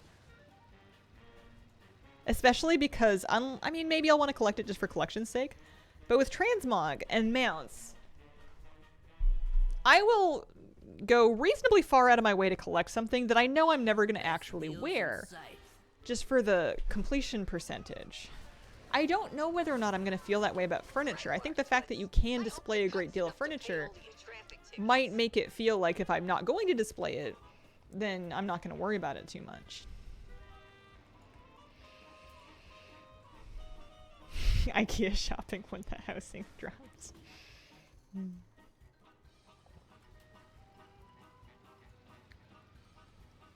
In Animal Crossing lately, I've become much more of a minimalist. Like I don't buy things unless I know I want to like put it out personally. Housing not next season, but before the next expansion. They did put out a timeline. They had housing, I think, what, winter? This upcoming winter? It's hard to think about winter when it's so nice and sunny outside. Summer's such a gift. I've been enjoying the long days and the nice weather so much. I've got a sundress that I bought a year or two ago that doesn't fit me that I kind of want to try and sew and alter, but like, I need to be realistic about my sewing skills.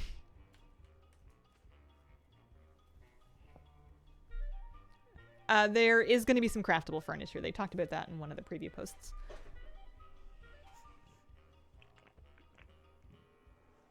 Rainy this weekend again, but at least we had sun for 3 days, so it's okay. I've been enjoying it just more, even when it is a little rainy and overcast. We've had warmer temperatures. Like today is going to be like 16 Celsius and rainy. And I feel like that's warm enough where I don't need to wear like a ton of layers. I can just not be cold. I don't realize how cold I usually am until it finally warms up outside. And I'm like, oh, hey, I don't need to wear 5 layers. This is kind of nice. I'm just, which t-shirt am I going to wear? That's all I have to choose. Guild joked about our GM being the head of our HOA. Festival season is on its way. Montreal's very vibrant in the summer. I know that Victoria does a lot of like music and parks events. I should try to get out to more of that.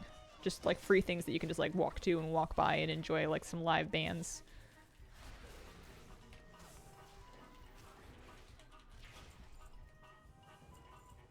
I like free. Honey punches. Especially this year. Free's real good. Big fan of free. Don't tell the rest of them I said that, okay?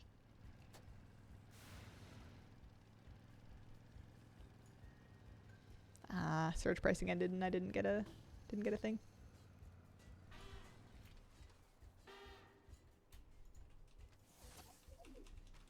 Return to WoW after skipping 2 expansions. Hit 80. Big issues, lack of gold.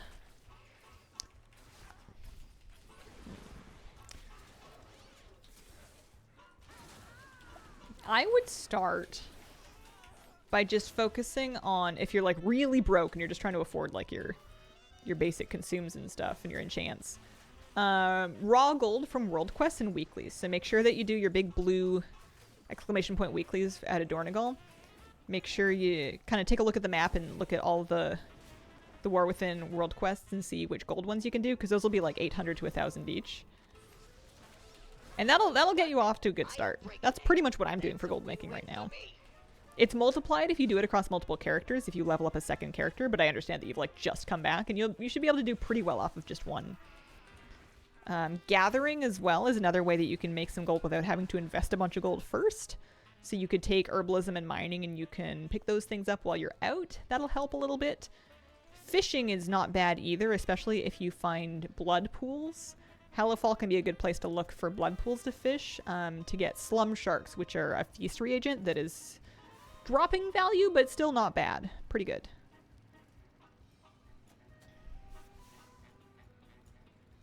But yeah, weeklies and world quests are what I'm doing. Nice and easy. Can't mess it up. And good things for you to do anyways, because they're also going to give you things like resonance crystals and valor stones that you might use for upgrades.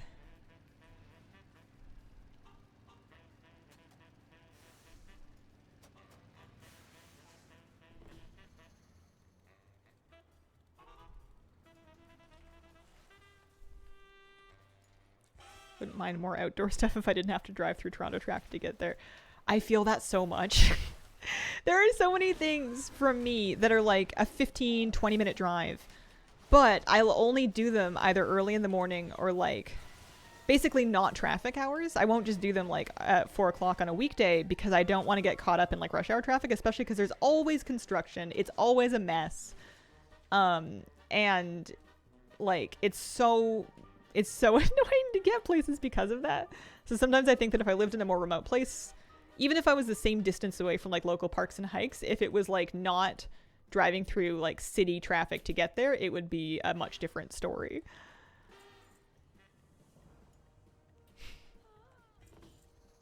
Yeah, no problem at all.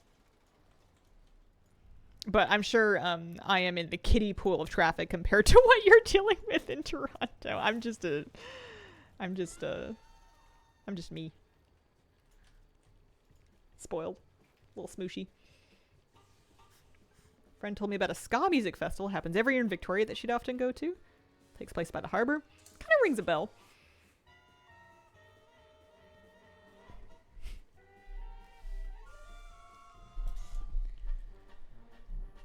Which cartel to go to first? It's just a choice of cosmetics, really, so you can safely pick your favorite color. If you're totally lost, I would say that Steam Weedle is a good early one to do because you can get, what is it, a Noggin Fogger elixir toy that is kind of handy sometimes. Can give you like some water breathing from a toy. You might have to spam it a few times, I'm finding, but yeah, I don't think it super matters. Picked it based on the mount, yeah. I went on the colors that I liked first. I did Steam Weedle first because it was green. And I liked green. I did green and then blue. And now I think I'm doing red. Best deals in town. Won't find better.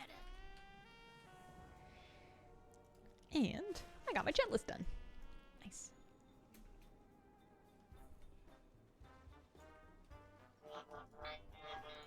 I keep checking that red button now to see if it's lit up. It is not.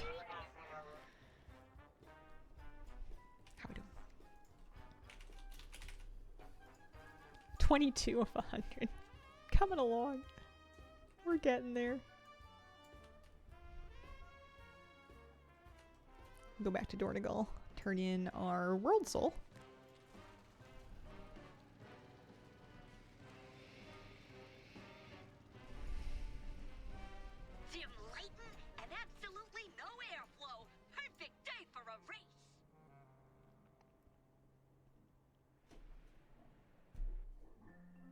wonder if you have to farm the chet list pieces to do multiple per character per week.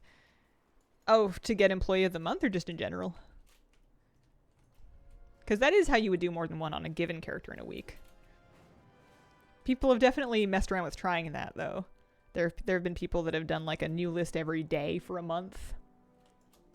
A lamplighter brings hope. I'm just doing my one free chet list per week per character. At best. At best when I feel up to it. There we go. That's 1,600 gold.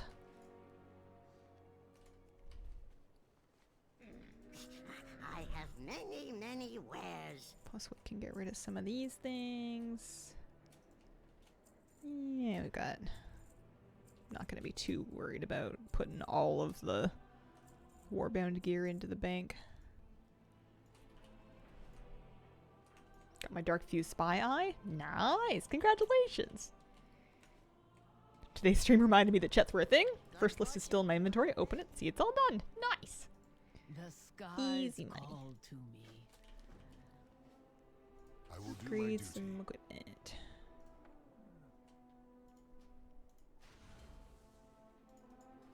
Farewell. Be bold. Be true.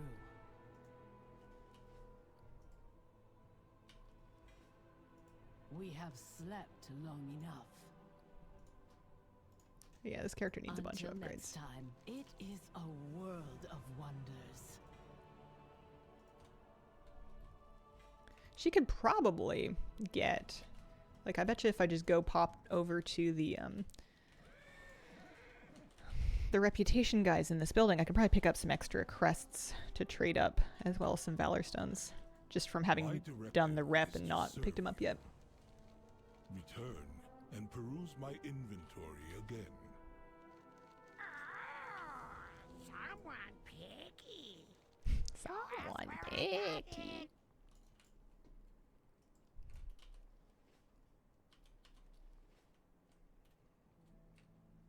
What is my positive / critical feedback on the turbo boost? I'm not gonna lie, I'm a little out of touch. I'm only vaguely familiar with what turbo boost even did. I'm pretty sure it's what allowed me to level my brand so quickly to 80, so I appreciate that. Enjoyed the cheese wheels, those were A+. Oh, your hair is getting longer again. It does do that. I wouldn't get attached though. You never know when I'm gonna cut it all off. Yeah. Can't really remember what else happened. Oh, the uncapped crest. That was nice. I like uncapped crests. I like being able to trade valor stones. Those are good. Couldn't tell you what else they did, though. I offer you my aid.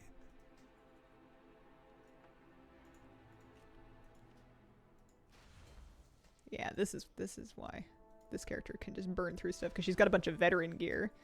So she can actually use those little baby crests to just like slam big upgrades, because she was barely geared in the first place.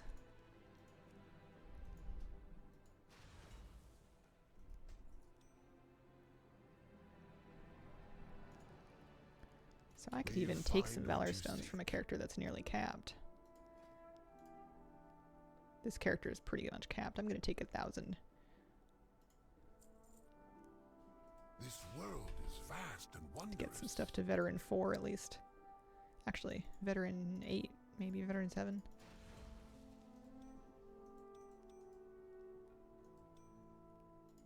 Veteran 4.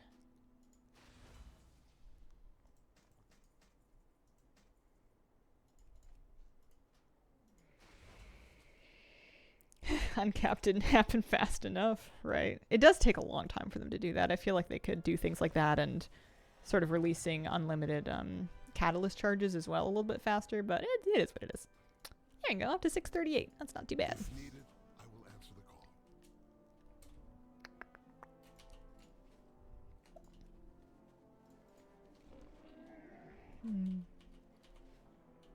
And she's got some gold she can turn into the war bank.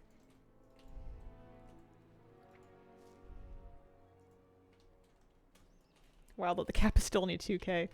They must feel very strongly about that, because they had 2k, the 2k cap on like the flight stones in Dragonflight, and then they've continued to have it now, so they must be happy with it. Otherwise, they would have done something about it by now, but it just seems so restrictive. I have many lucky doos. I haven't heard anything about extra profession points getting a use. I know in Dragonflight they let us trade them for extra, like, metal, but the parallel here would be Acuity, which doesn't have as strong of a use as metal did. So it's kind of whatever. Nothing doing. Lovely. 22 of 100.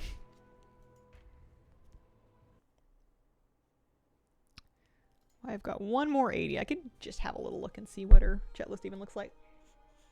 2 tests on Monday, and I want to quit. Send help. Tomorrow's a new brew from Brew of the Month Club. Are any of you guys like paper calendar people like me? I love a new month because I've got a calendar that is kittens and puppies.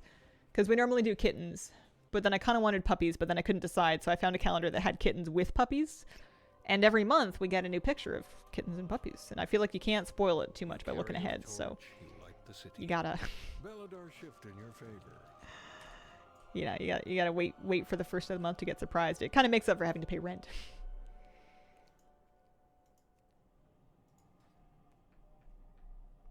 They should at least give gold for extra profession points. I have no calendar. I'm completely lost in time and space at all times. You're just living by the sun and the moon. Got some stuff I never turned in.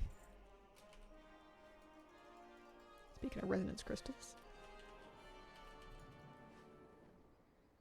To find too much.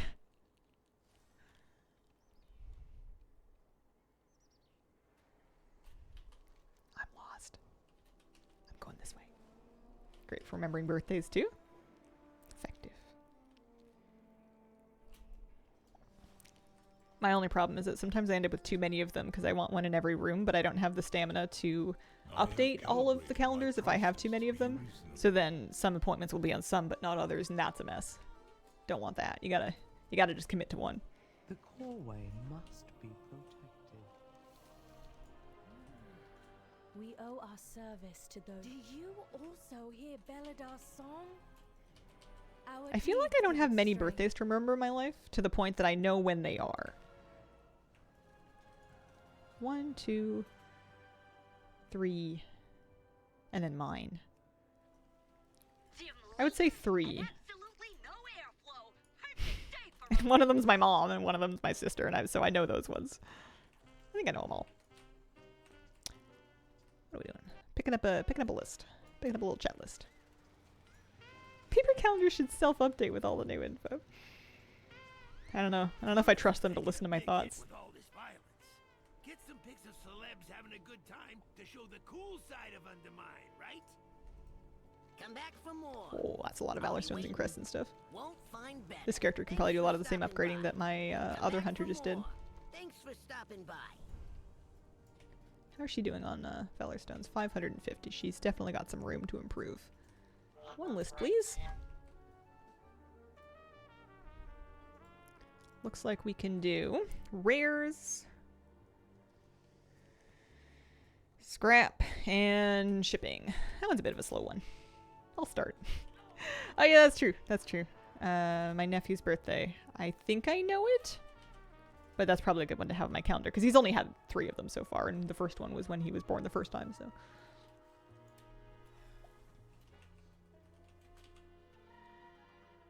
Details. No, not details, slash dance. And then I do have lots of nieces now on my husband's side of the family. They must all have birthdays too. Everybody's got one. Did they have a birthday party for them at the L&D room? What is an L&D room?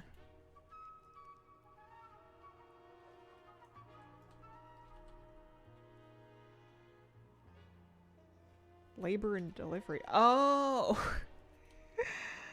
I don't know. I wasn't there. I met him a little bit later. I was looking after their cat. at the time. Gosh, that feels like so recently, but my nephew's getting so much bigger. You weren't invited. Everybody can do that themselves. I feel like I don't see labor and delivering a baby as like a spectator sport. I feel like that's if mom to be wants lots of people there, then by all means, power to her. But I don't feel like she should be expected to bring a bunch of people in. I feel like she should be able to have everybody meet the baby whenever it makes sense and feels comfortable for her. She's busy. She's got a baby to have. How does Kira get along with other cats? I don't know. I cat sit their cat at their house. She hasn't really met another cat since I brought her home. Your finger foam glove and your beer hat for watching.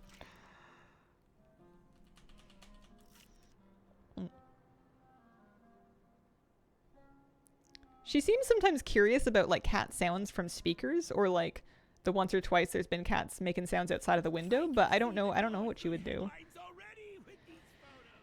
At this point, I'm probably not likely to find out, because she wouldn't be able to see any body language, which might make it a bit tougher for her to sort of establish a relationship because she's blind.